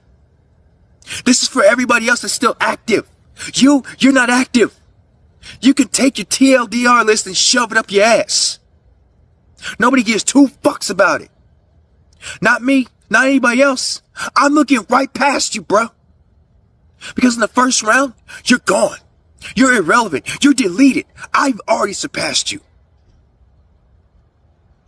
As far as I'm concerned, Bones, I'm talking to you like this, very comfortably, because my comfortability makes you uncomfortable. It leaves you with a cold, chilling sensation going up and down your spine. And that's all you're going to get from me, because 2 minutes is up. 2 minutes is up. Everybody else, y'all gonna be victims. Good evening, crackers and uncooked chicken breast skin motherfuckers. I don't want to talk to you right now. Tonight I want to talk to the man who calls himself the Vagabond. Now that's a powerful name, ain't it? Makes you think wisdom, mystery, a wandering philosopher dropping knowledge wherever he goes. But every time you open your mouth, I realize something. You ain't a vagabond. You a screensaver. All of them colors, all of them effects, slow dramatic talking, and when it's over, everybody's standing there like, what did he actually say? You talk like someone shook up a dictionary and dumped the words on the floor, and you just started reading whatever landed face up. Every speech got pause, echoes, long pauses, like you were about to reveal the secret of the universe. And then nothing happens. Brother, you don't sound deep. You sound like a Wi-Fi with one bar. A lot of signal, nothing loading. Useless as a screen door on a submarine. But the real problem with you, it ain't the fake philosophy. It's the company you keep. Because I remember something real clear. You stood next to a cracker-ass cracker. Shay. Who looked at you and your friends and called y'all a bunch of ignorant niggas. And what did you do? You partnered with them. You stood shoulder to shoulder with them. You gave the promo world a cosign. With your actions, you said, what he said was okay. I'm here, ignorant nigga. See, that's the part I can't understand. A man walking around calling himself the Vagabond, talking about wisdom and journeys, but the journey you seem to be on is wandering away from your own backbone. Brother, you're supposed to be a lion, and you acting like a pussy. You're supposed to be standing for something, and you folded quicker than a lawn chair at a family reunion. So keep the fog machines, keep the echo effects, keep the mysterious speeches, because when I look at you, I don't see a vagabond, I see a man who just got lost. My name is Mr. Nigga America, and you're a man who would dap up the pink faces who are brave enough to say my name. Holy crap, did you guys see that? That was a crazy match. Vagabond gave all he had, but Vagabond has been eliminated. Jesus. Vagabond. Do a signing. 5, 4, 3, 2, 1. Right, here we go, and Johnny Blade is entering the chamber. Johnny Blade? So it will be in North America. God, Johnny Blade. I'm glad, Johnny. Where'd you get all this money to get this star power? EMP, it is me, Johnny Blade, and I am here tonight to face off against the guy that's left in there. I'm coming out of my pod. I'm coming into the chamber here in EMP. And I can't wait to step through that steel. I can't wait to step through the chains and brutalize you, sir. You, the man whose name I do not deserve to say, because you are making a joke and you are making a mockery out of EMP and out of this match. You don't need to be here, sir. So here's what I'm going to say to you. I'm going to say that I have been in the wrestling business for a long time. And oh, you may think that I'm a nice guy all the time, but when I see stupid names like this, and when I see a guy who's going to be in a chamber, a very dangerous match, it just makes me want to go a little crazy. I've already used the staples. I'm already bleeding, as you can see. I think I have staples in my head. Let me pull that out. Ah! The fact is, Mr. N, is you've never faced a guy like me, and you probably never will. Tonight, what I plan on doing is I plan on winning this chamber. First, I'm going to destroy you. I'm going to take your face. I'm going to take that mask off of you and reveal who you really are. Because making a joke out of the E-Feds that I love here in EMP really makes me sick. And what I'm going to do is I'm going to take your face, I'm going to rub it across the chamber and on the chains, and I'm going to take my stapler and I'm going to staple your mask to your face. Huh? I still see a staple in my head. Get it out. Because let me tell you something, man. I'm here to win. I'm here to beat everybody in this chamber, and I don't care what I have to do it. I like violence. I like pain. I like brutality. And I like blood. So, Mr. N, it's me and you tonight. And I'm going to beat your ass. Johnny Blade, welcome to the chamber. You mayonnaise chugging, seasoning hating, wet dog smelling, cracker ass cracker. I gotta take a shower while I'm through with this cracker. What? Who is this cracker? I had to Wikipedia, ask Jeeves, Google this cracker. And the more I heard about you, the more I got confused. Because apparently, you're an old school guy, triple crown somewhere, walk around in a robe, got the beard, bald head, and the more they describe you, the more it started sounding familiar. Matter of fact, it started sounding like somebody took Bones, ran him through a copier machine, and printed him set on honky. See, Johnny, I know history, and when I look at you, I see a long period of tradition. Colonizers!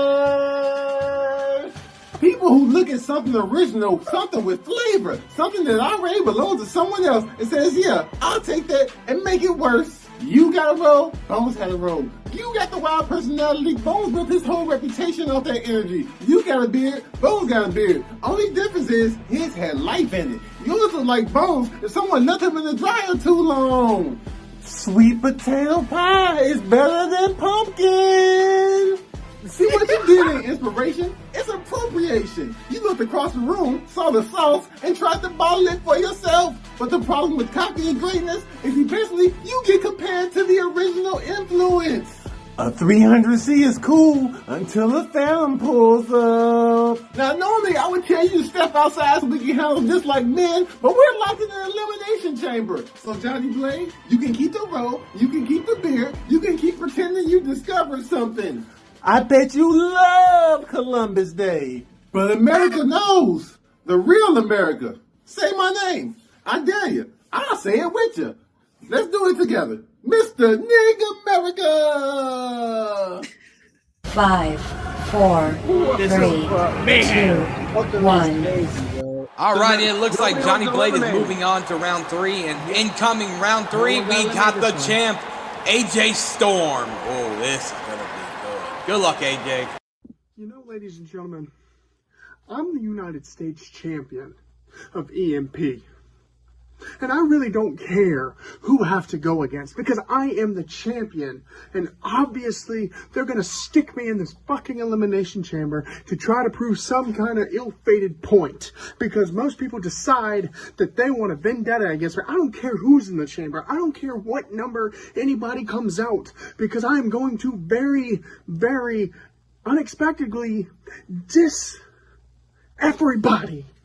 I am going to disappoint everybody's hopes and dreams of climbing a career ladder, and I'm going to further my reign as United States champion as I plan to, because everybody and anybody in this chamber is beneath me.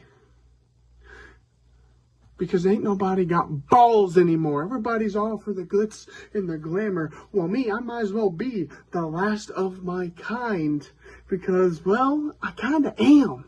Everybody nowadays is nothing more than a snowflake, is someone who can't take jokes anymore, who can't tell accurate verbal stories anymore. And well, I told the story of my life several times, and the story of this chamber is going to be all in the same. I am the Lord's most unfavorite giant, and I will 100%, like I did to BBG, destroy and decimate, and there's nothing, nada, anything, not a zilch amount of percentage that's going to change that. I am walking in the chamber, I am walking out the chamber, and I am laying 5 other bodies in my wake.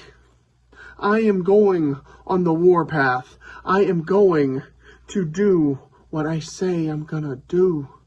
And there's nothing anyone can do.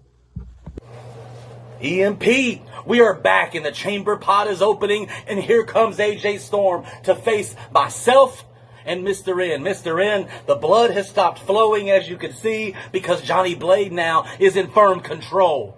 See, here in EMP, I've been a tag team champion. I've been the heavyweight champion twice, the EMP champion twice. So it stands to reason that I go on to win this match, right? That I'm going to go on and win this chamber and prove to everybody that here at EMP and everywhere else that I win. That's what I do. And Mr. N, I heard everything you had to say. You want to call me names. You want to call me a colonizer. You want to make this about race. You want to call me a cracker. Well, Johnny Blade is a cracker. I am. Because I'm going to take any weapon I find, whether it be a steel chair, whether it be a piece of the chain from the chamber, or whatever it is, a piece of the pod, and I'm going to crack you right over your head. And I'm going to do the same thing to the man that's coming into this match right now, AJ Storm. And AJ Storm, we faced off before, buddy, and I defeated you. So don't think you're going to come into this chamber and give a match to me and Mr. N, because once Mr. N and myself finish you off, sir, we are going to eliminate you and prove that you do not belong in this chamber match. Hell, I don't think you belong here in EMP. Have you ever won anything here in EMP, AJ? Have you ever won any championships? You see, Johnny Blade is the epitome of championships. Where I go, championships follow. And that's no different here in EMP. So, Mr. N, I don't care what you call me. I don't care if you try to make this a race thing. Mr. Race Baiter. And AJ Storm, Mr. Masturbator. And Johnny Blade is going to be the chamber winner after tonight.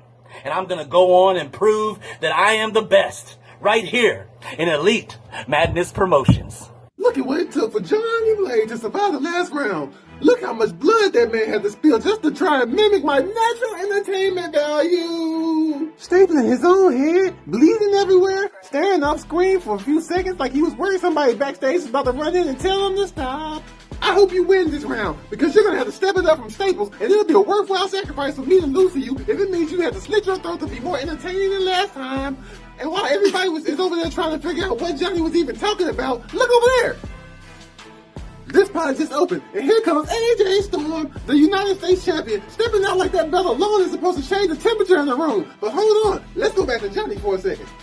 Because after all the blood, after all the stapling, after all the dramatic staring into the distance, he still didn't say one thing that made sense. White privilege is the only explanation for him bullshitting through a promo and randomly self-harming for no reason and tying my genius.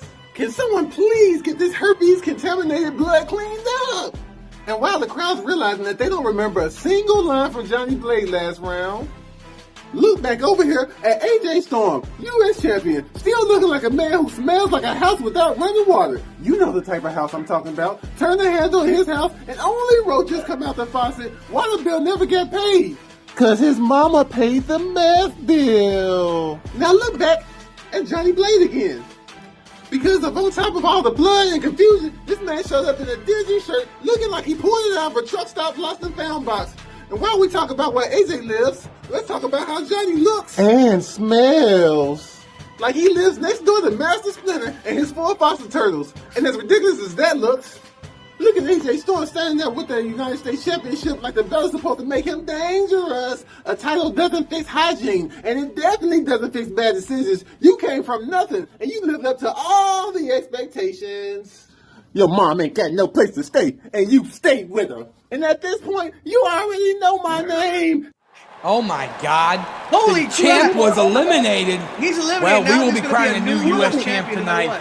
Holy That's guaranteed. There's Facts. a guaranteed new champion right now. 5, 4, 3, We will have a new champion. 1. Oh my God! Here we go. We got TMX. TMX. Guess we're gonna see who's next, and it's TMX.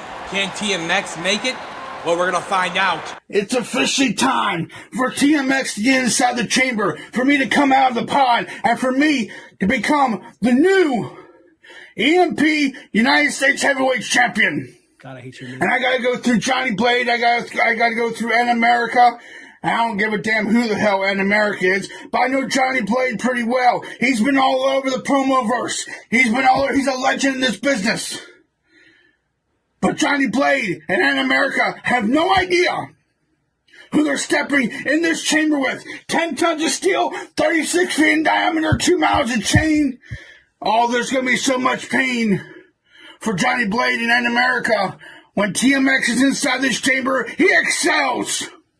He excels to the very limit. He excels to all the pain that I will go through to become the United States champion. This is what I've been fighting for a long time. This is what I've been fighting for my whole life. To step inside an elimination chamber and to become the United States champion. Because you all know AJ Styles not a good champion. Never was, never will be. But now, when you have TMX, when you have part of the Mad family, I will be the best damn EMP United States champion as there ever was and there ever will be. I'll be the very best that I can be and beat Johnny Blade in America. And whoever is coming out of that pod next, which is Kevin Wolf, I am ready for this man to get into my face so they beat the hell out of each other to see who really is the better man. So get ready, because this is the time. This is the moment that I've been waiting for. It is time to get bloody, and it is time to get real. Let the chamber match begin. Still in this chamber. It's still me and you, Mr. N. We're still battling it out. But I'm going to have to finish the job. I'm going to have to put you down once and for all. You're saying a lot of things that really don't make sense. You're just rambling, my friend. I'm smelly. Nah, I smell delightful. And it's going to smell great. Victory is going to smell great when I win this chamber. And incoming from the pod is a guy by the name of TMX. I know nothing about this guy.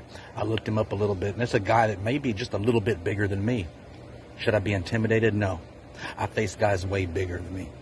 I faced the one-man gang. Fact. I faced Kamala, the Ugandan giant. Fact. I've been in the ring with those guys, and I never backed down. I brought it to them. They knew. They knew who Johnny Blade was after that match. Just like TMX, you're going to know who I am. Your biggest claim to fame is this big match coming up you have with Lit Fuse. Well, good luck with that. And your tag team champions with Mad T. That's a pretty big accomplishment, too. Mad T is known for one of his accomplishments beating Johnny Blade. So you have a good partner there, but TMX, you're no match for me. Not at all, because in this chamber, I'm going to beat your ass bad. I'm going to slam you all over that steel. I'm going to hit you with whatever weapons I can find. I'm going to make you bleed just like I bled. And back to you, Mr. N. Oh, man, this is turning into a little fun rivalry, isn't it? White privilege. I'm going to feel very privileged, Mr. N, by whipping your ass all over this chamber. I'm going to continue to do it. You can say all kinds of stupid shit. You can say all the dumb shit you want. You can say it's white privilege. You can pull out the race card. I don't care. The fact of the matter, I'm getting excited. So I'm going to win this chamber, and I'm going to beat your ass. And TMX, nice to meet you. I'm Johnny Blade. Johnny Blade, you still here? Talking about all the championships he's won, everywhere he's been, all the experience, all that white privilege, and somehow still ended up right here with me. This is my third match. I've only been doing this for a month. That's a long resume just to stand next to a shortcut. And while this hunk is over here telling stories about his past, look over there. Here comes TMX, the default setting, The creative player you forgot to customize. His match card might as well be a dark silhouette. Nothing different, nothing unique, just there. Head big and round like a beach ball, looking like Wilson from Castaway. No neck at all, just head sitting directly on top of the torso like somebody skipped a step. Built like a snowman in progress. Hands looking like when kids turn rubber gloves into balloons. And the only reason anybody even says his name is because him and Mad T fucking. But go ahead and look back at Johnny Blade again. Talking about titles like they're supposed to impress me, looking like a rejected member of ZZ Top that never learned how to play an instrument. All that history, all that experience. And still needed blood, staples, and confusion just to stay relevant. Then look back at TMX. This is what happens when you don't stand out. You don't get remembered. You get attached to somebody who does. Are you gonna take Mad T's name when y'all get married?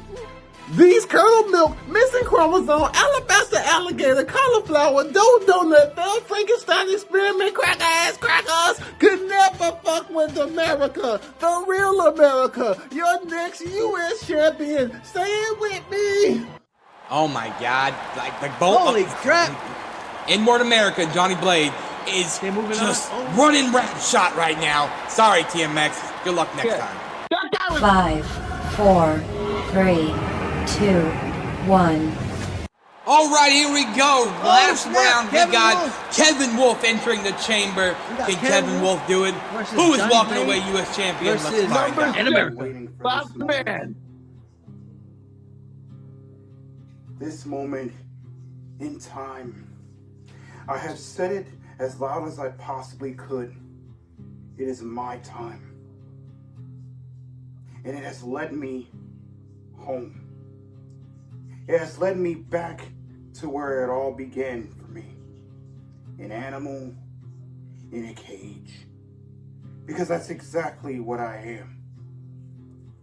I was born in a cage.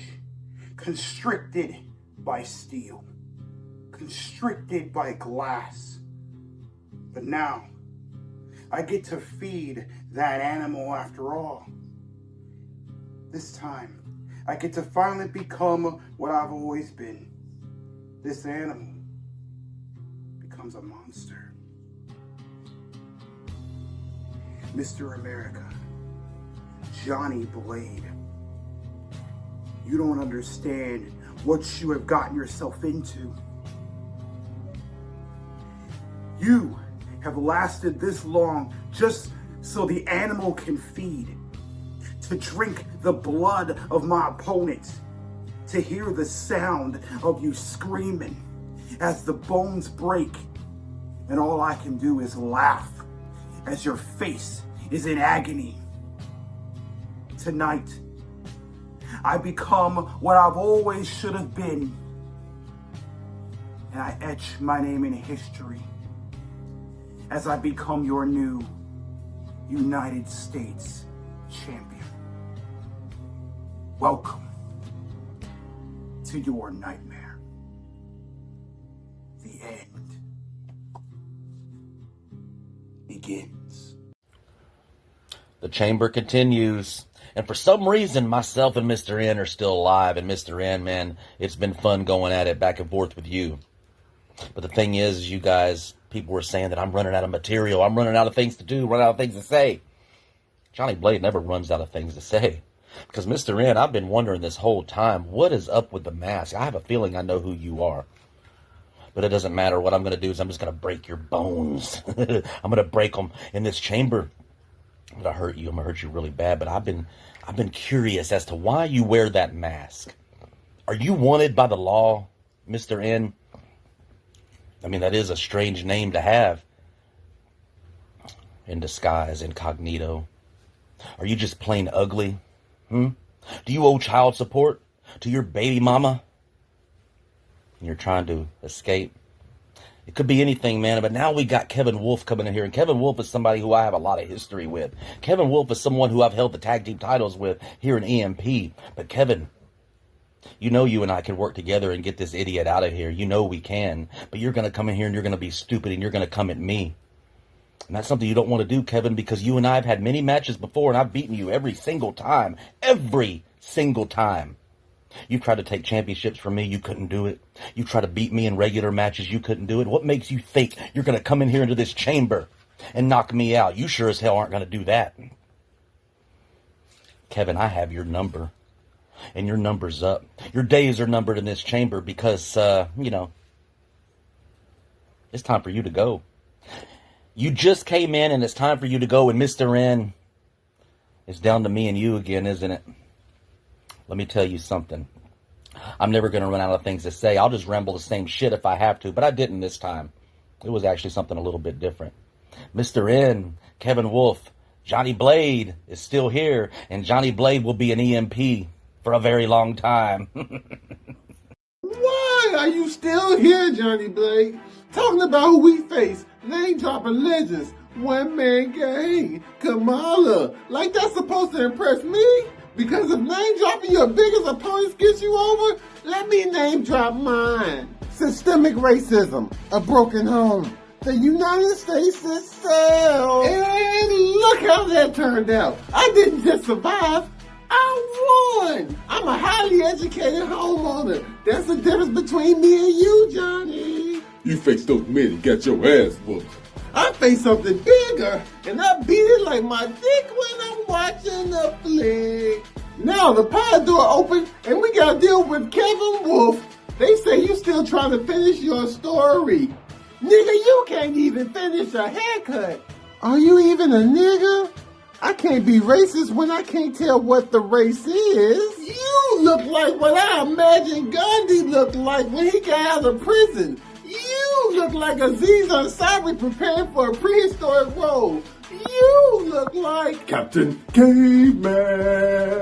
If he discovered microphones instead of fire. And the funny part is, you Johnny Blade's dream opponent. Because all you gotta do is scratch him and he'll start bleeding again. But Kevin, the real problem ain't your record. It's the fact that you walk around looking like you gave up on yourself. You supposed to be black excellence, but you more like whack excellence. So before you finish any story, go get a haircut, shave, trim your nails, take a bath. That's what the bitch is like. You like the bitches, right? Oh, that's right. You don't. At least that means your terrible DNA ends with you. My name is Mr. Nigga America. Say my name. I dare you. I'll say it with you. I'm not sure if Kevin Wolf can say my name, but not because he a nigga or is he not a nigga? Oh my God! But N-word America, we have a new champion. Shit. Your winner, Chinese. He just I can't believe it. I can't believe it. I'm so excited right now. That's crazy. That was too fucking funny. That is crazy. Ninja America. Wow, Ninja America. This guy. That was funny. Wow. That was fucking That was ridiculous. That man said so many ridiculous things. I don't even know. I don't even know. I just don't know. He said he fought poverty. That's his biggest enemy. That was his biggest enemy. Wow. He said, "Yeah, Kevin, you're Johnny Blade's favorite opponent because all he has to do is scratch you and you stop bleeding." Yeah. Wow. That would be. I will say this. Mac Millie is under that mask. I know it, by the way. You can admit it. He was wearing a smart psychology hoodie. Mr. Pete got something to say, man. Pete got something to say, man. the dedication of all competitors. They were given a lot more time to get this done. And they were a week ahead of schedule. Like, they pushed their fucking asses off. So, thank you very much for the dedication. Congratulations to our new United States champion, because we all know the other guy was a useless tit. So, just my perspective, you know, but not championship material. Let's see what, you know. And America. But and listen, America. And America. I struggle with it. I struggle with it. If you know, you know. If you know, you know. Now, now for in America to be champion, and he's the U.S. champion, it's kind of, you know, ain't that crazy? Ain't that crazy? My man, nigga, America the champion. That's crazy. You know what that means? But do you know what that means? We now have another match official for Madness Mania because Hollywood Haywood won the right to face the United States champion at Madness Mania. So we will have Hollywood Haywood one-on-one with Mr. Ninja America for the United States Championship at Madness Mania. We totally missing the opportunity. I would like to see the proud father and the founding father and Mr. Nigga America. Well, I don't know. I heard to the great. Well, we're already getting that somewhere else. Like. We haven't signed the founding father yet. So, and like the prophecy just said, we're getting that match in another place. Oh. So you know, are we? I don't even know what's going on with those two, but that's a whole other story for a whole other place. But hold on, we're already at 2 hours. I don't want to go way over. We can go over a long time. We've got a couple big announcements to make. I don't know which one you want to talk about first, Wapo. Whichever one do you feel like you want to talk about the little tournament that we got going on? Yeah, let's talk about the tournament let's talk about first. Yeah. So we've always been trying to work and bring sponsors on and bring partners into what we're doing here. So we have officially partnered with Raindrop Liquors, and we will be holding after Madness Mania. We haven't picked the exact date, but after Madness Mania, we will be having a tournament, the Raindrop Invitational. This tournament, there's going to be a trophy for it, and there's going to be a cash buy-in, entry fee. Can't say buy-in, we're not gambling. Cash entry fee. You have to be 21 plus to enter because our sponsor, Raindrop Liquors, is going to also offer a gift package of liquor to the winner. Well, you know what? So raindrops keep falling on my head. Get that out there. So, but that doesn't mean that my production be turning. The production guy has got something for you to actually, explain what you said. So I'm going to play right now. This is exactly Ladies and gentlemen, EMP Network is partnering with Raindrop for the Raindrop Invitational, where for $5 you can join in this tournament. The winner of the tournament will receive a trophy and a basket of liquor by Raindrop. The judges for this will be Hollywood Haywood, Franklin Benjamin, The Prophecy, King Mac Millie himself. And it only costs $5. So, as you see, Triple M is one of the first people to join the Invitational. Here is some of the competitors that will be in the Raindrop Invitational. Like we said, if you would like to participate in this Invitational event and have a chance at winning a trophy and some liquor, all you gotta do is see Frankie B for information. $5 entry fee. We look forward to seeing you guys at the Invitational.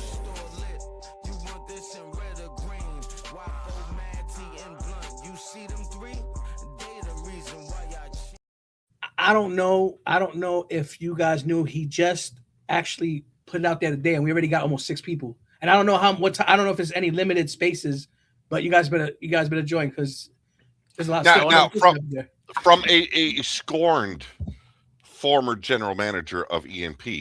If you happen to live in Canada, your alcohol automatically goes to Franklin Benjamin, just like my hat. So are you entering? You know what? For that, I'll give you 2 thumbs up, bro. There you go. You can have that. But yeah, this tournament is going to be. I mean, you got some good judges too. I mean, some great judges right there. So I mean, it's going to be a fair shake. It's only like I said, it's only $5. What can you lose? You guys, and I wanted to make it transparent of who the judges were. I think it's going to be a fun time. We're trying to make this fun. You know, we're going to go out there. The way this is probably going to work, I want to max this at 32 people. wherever we're in there, I'd like a minimum of 16, a max of 32. Because if it gets bigger than that, it gets a little much. It gets a little long. Because why do you hate me, Frankie? Why do you hate me? Why do you hate me? Why do you hate me? Why do you hate me? Why do you hate me? Why you want that many people in this motherfucker? Like I barely even agreed to do this shit, and damn it, we already got people in this match that's popping me in so many different manners and ways. And now I'm going to be, after I just said that I was almost done judging people, and now I gotta judge this shit, and now everybody's paying money to hear and I'm not going to hold nothing back because they've paid money. So now I'm really going to dig into this shit. Hey, that's why I asked you. I know you're gonna do a good job. You're gonna do it right. That's why I asked you to do it. And I told you, you're getting a little gift. I need one of them bottles right now. I need 2 of them. I need 2 of them right now. I'm running out of liquor over here. I hear you. Consolation prizes going around. We didn't even start yet. But listen, this is gonna be fun. This is gonna be a good time. I feel like this is gonna lead to more things with Raindrop Liquors. Put a cap on this, man. I'm gonna give a shout out to them. They're small, but they've got some different products. You might have saw one night we were here on air and I was drinking Urban, which is the only real white cognac in America. Hennessy White is not really a white cognac. It's the only real white cognac. It's Urban, and they distribute it. They also have a nice. What makes it Urban? It's just the name of it. The name of the name of it is Urban. I guess it'll be Urban once it makes its way over here to where I'm at. You know what I'm saying? Raindrop, I go to the block and Raindrop take a is a sip of it on the black-owned head. company. Raindrop is a black-owned company, so that part too. Okay. So that makes it Urban. He leaves out the they've good also got a bottle- details. They also got a bottle of vodka that's shaped like a diamond. It's fire. They got some different things. So we're gonna be doing a lot of things, and there's other partnerships we're working on that we're gonna bring on board with different things and try different things out. So keep an ear out for the things that we're working. We're out here working hard to make some good things happen in the promo verse. And I'm gonna need 5 bottles of the good shit. This is open to everyone. This isn't just open to people in EMP. I know when you look at that, it's really mostly EMP people that are. That's only because you put it. That's because you only just put it out there just now. You didn't even make the announcement. Right. That's why it is like that. So. Right. So, and that's open to anyone that wants to get in. We want to welcome anyone for the Promoverse that wants to get into it. And you know your judges. So, like Blumman says, know your judges. Yeah, it's gonna be a fun motherfucking time. judge. It's gonna be cool. The distributor, also a black guy. He's agreed whenever we have matches, because this could be something that we judge and show the matches like at different times. Like we're gonna figure out all the logistics of how it's gonna air and everything. But he's agreed to come on and talk with us for a little bit as a guest whenever we do matches and promote the whole thing. So it's gonna be a good time. Now, do you want to break the other news? The other news of what? That's, I mean, what other news? Makes it an open invitation. I had that question as well. I can't believe I'm even talking to that guy. The big news. I'm going to probably wait till a couple weeks from now for that. If that's what you're talking about. It's an open invitational, but it's still an invitational. But it's an open. If I quit now, do I still get paid in liquor? Hey, I don't know if there's advance payment right now. We got to We got to figure out this advance payment thing, because I like to get paid on the spot for what I do. You know what I'm saying? I give you my time, I give you my work, pay me. Half a bottle and then pay you the other half later. No. I don't like these negotiations. I just might quit. I need what I want and what I've earned immediately, and then I'll render and give you what you gave. You can trust me. If it hasn't been proven, for every judge, for every time you judge a match, you send a pint. Man, give me something. It's gonna be easier to get you what you like. You and I spoke offline about what you'd like. Don't tell people that we talk. I don't like that. You just his side piece over here. Yeah, side piece to get this to happen, right? Oh, fucking! I hate you guys. You guys make me sick. But Jesus Christ. the other announcement, I'm going to hold off until its official final. Motherfucker. So why say there was 2 news? Yeah, it's a big. Huh? You're a liar. One of them was official and final. Wait, which one? Liar. There's so many big things going on. Go ahead, Frankie, announce, because I have no clue what you're talking about right now. Yeah, we all lost. Wapo, when do you ever have a clue? I always have a clue. It's just we have so many special things going on right now, and it's just Right, we've got a lot going on. We got a lot going on. Yeah, like that the Mad T situation. About him not ever. No, the belt. Oh yeah, the match. Okay. Okay. So we actually, I know it's been around saying that somebody got snubbed with the titles and everything. We officially took care of that. That is now going to be our network championship.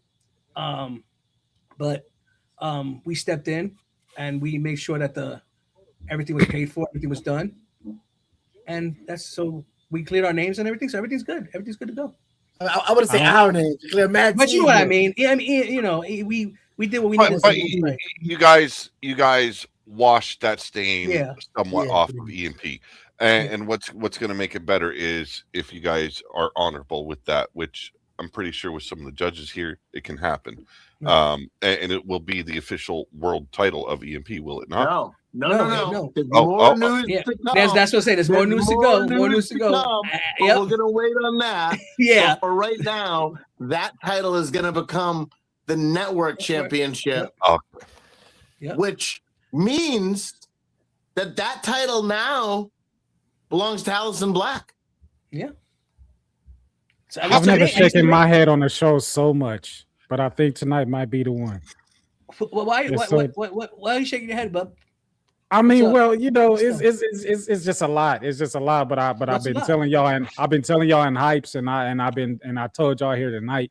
You know what I'm saying? I'm gonna start rendering my judgment just only in my mind, and just let things be how it is, man, and just see how shit turn out. I gotta focus anyway, man. I got a big Mania match. You feel me? So right. I gotta do that. I gotta do that and see what happens. Listen, you gotta bring your fight for that. You're going up against the Gully Guns. And Iron Bison and Gully Guns is going up against the Prophecy. Fix your mouth. Fair enough. Put it the way we put it. And since we're talking about people going up against the Prophecy, and we're here and we're talking about the promo verse, Blunt Man, you get ready because in AWE you already know. I knew it was coming. I knew it was coming. Franklin Benjamin, you might have made it out by the skin of your motherfucking teeth in the lead, but you better guarantee that if I so damn choose, because I didn't choose that time to stand in front of you, the next time you won't be so lucky. Who else do I need to talk to on this screen? Nobody, because the other person lost tonight immediately, and that's supposed to be a threat to me. Jesus Christ, what a storm that's going to be. Who else is up in here? Nobody else. I've been trying my best. And we got let it all out. Let it all out. Speaking of the promo verse, we got the Fiends, and we got two men here. One that just made history, and another one that's looking to put Mad T in his place yet again. Jesus Christ, how much can we get tired of that? How many times are you gonna disappoint your daughter, like Blunt Man said? I've been trying to sit here this whole time and not let anything out, and then Mr. Nigga America wants to wear my sweater, and I don't get. Oh my god! Yeah, that's why he's shaking. That's why he's shaking. He got all that. He had all that blood coming out. Jesus Christ and Rockstar, I'm sorry for what's going to happen to you. What I did to you over here was very light work, but what I'm going to do to you in Defiance, I have a point to prove.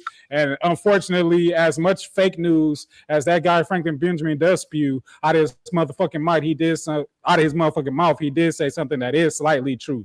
So Jesus Christ, Rockstar, I'm going to fuck over you. You wanted to get on the screen so bad, well, you got it, and now you got me, and the will did that to you. So don't blame me for what's about to happen to you. I think that's all that I really got to say. Like, it's just tapping the smart psychology. Jesus Christ. Ooh. I'm glad you got it. That was final thoughts. Yeah, as a matter of fact, I do have more. I do have more as I just spit all over this match.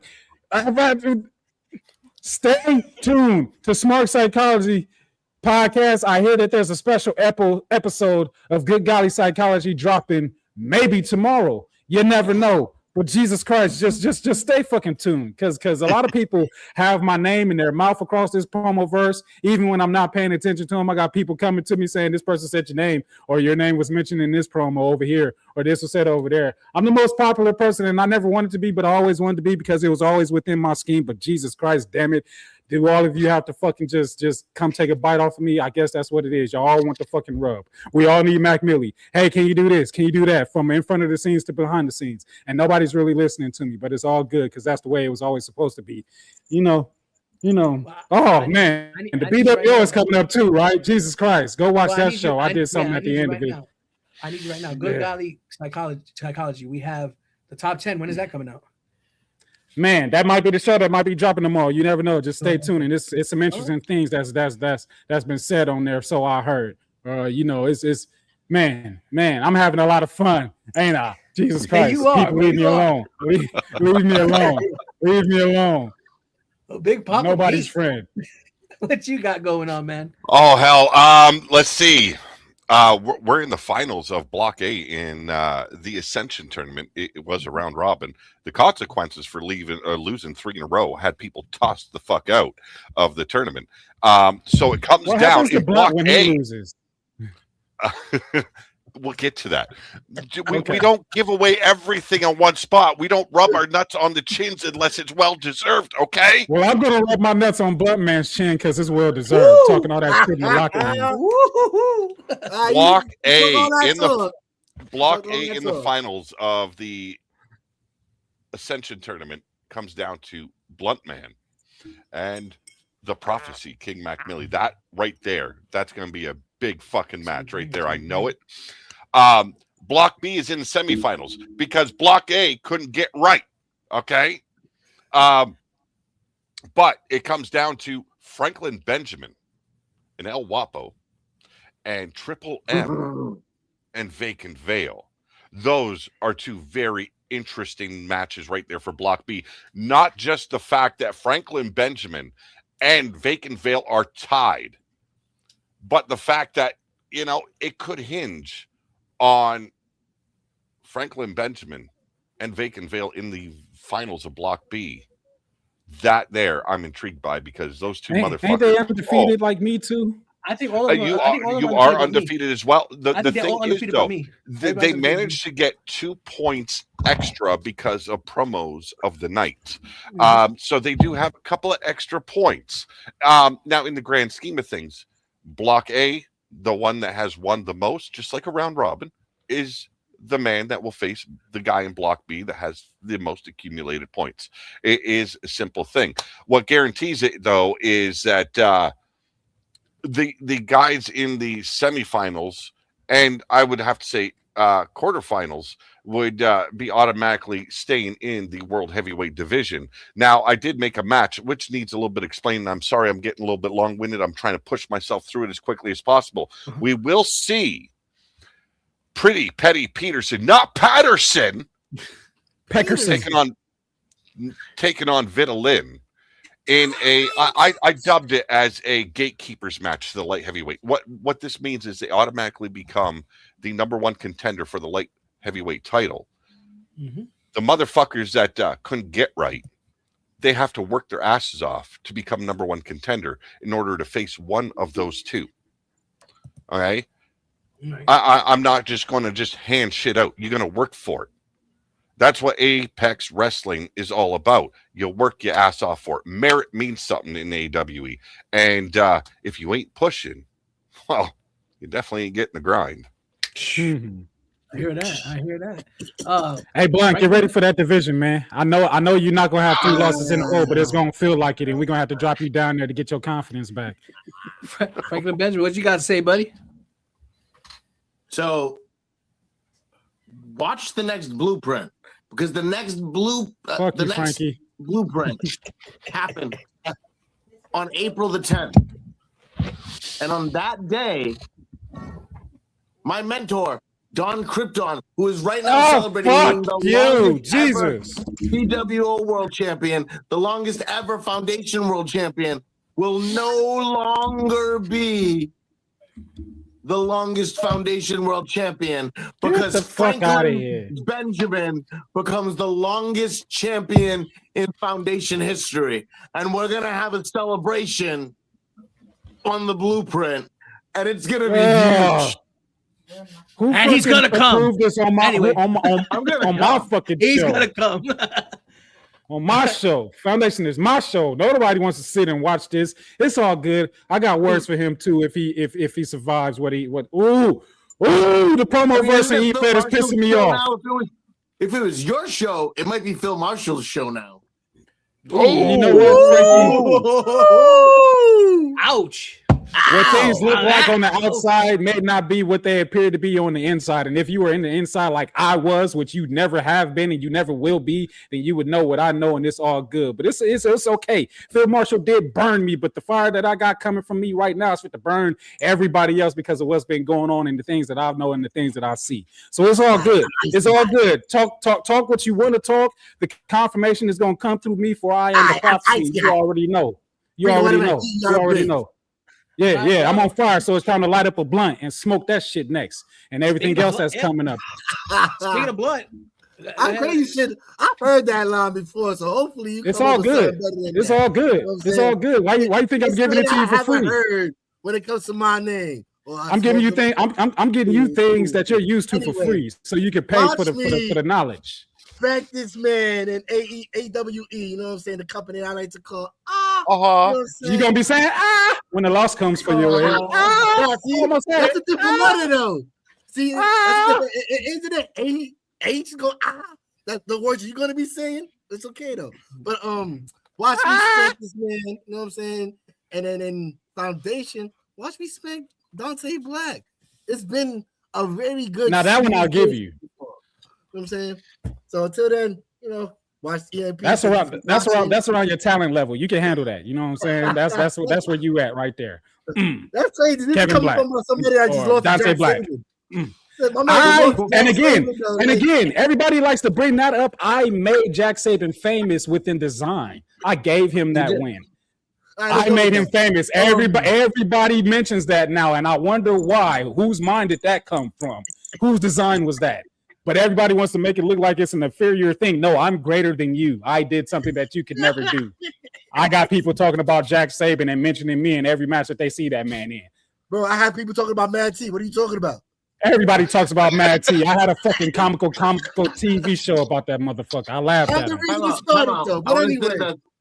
I want to say this before we go off the air. I want to announce that next week, or well, not next week, in 2 weeks, our next show, our next overcharge, we've already got most of that card all put together. We now know that we're going to get Matt Tyson versus the Alpha AJ Davis. But in the main event, we're going to get Johnny Newhaven one-on-one with Mordecai. The main event. That's gonna be serious question. Is my winnable match official or is it not official? Like, did he accept it? Did he lose? Did he run out the chamber, get put down real quick, and then say, you know what, I don't want to fight again?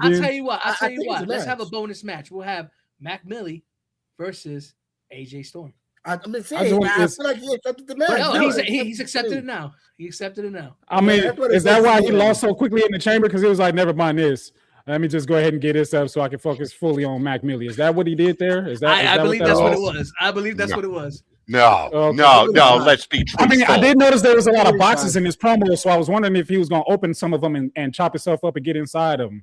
You know what I'm saying? So he can box this shit up that he's doing and change his gimmick or whatever it is that he needs to do. There was a storm inside of that Office Depot. It looked like just him. You know what? I'm on fire. Motherfuckers piss me. And shut up, Lit. I see that comment in the section. I don't give a shit tonight. I tried to hold it in as long as I could. Fuck the time frame, Mad T. I'll talk your show into 4 hours if I wanted to. Jesus Christ. Get me started. I'm already started. Go ahead, Wapo. So I guess if you want it to next overcharge. I mean, I never wanted it. He sounded like he wanted it. He should never want something like this because he's not going to get what he's looking for, but he's going to get everything that he deserves because he's a fucking promo whore. There you go. Our card will be up Friday. We'll have our card up.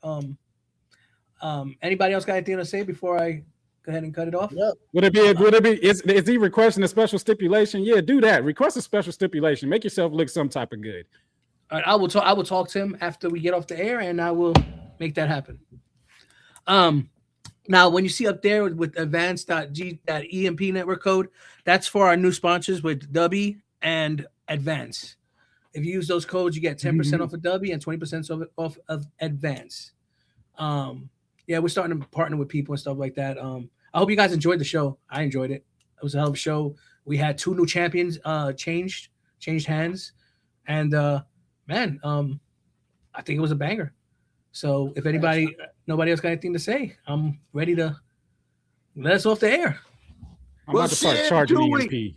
Well, I do want to thank, even though he made a timely entrance, I want to thank you for coming on, and Big Papa P for coming on. And hey, we'll see you. When's the next show? I'm always worth waiting for. We'll see you in 2 weeks. I will see y'all later. Thank you guys. The competition, stomp 'em out. No petition, EMP with no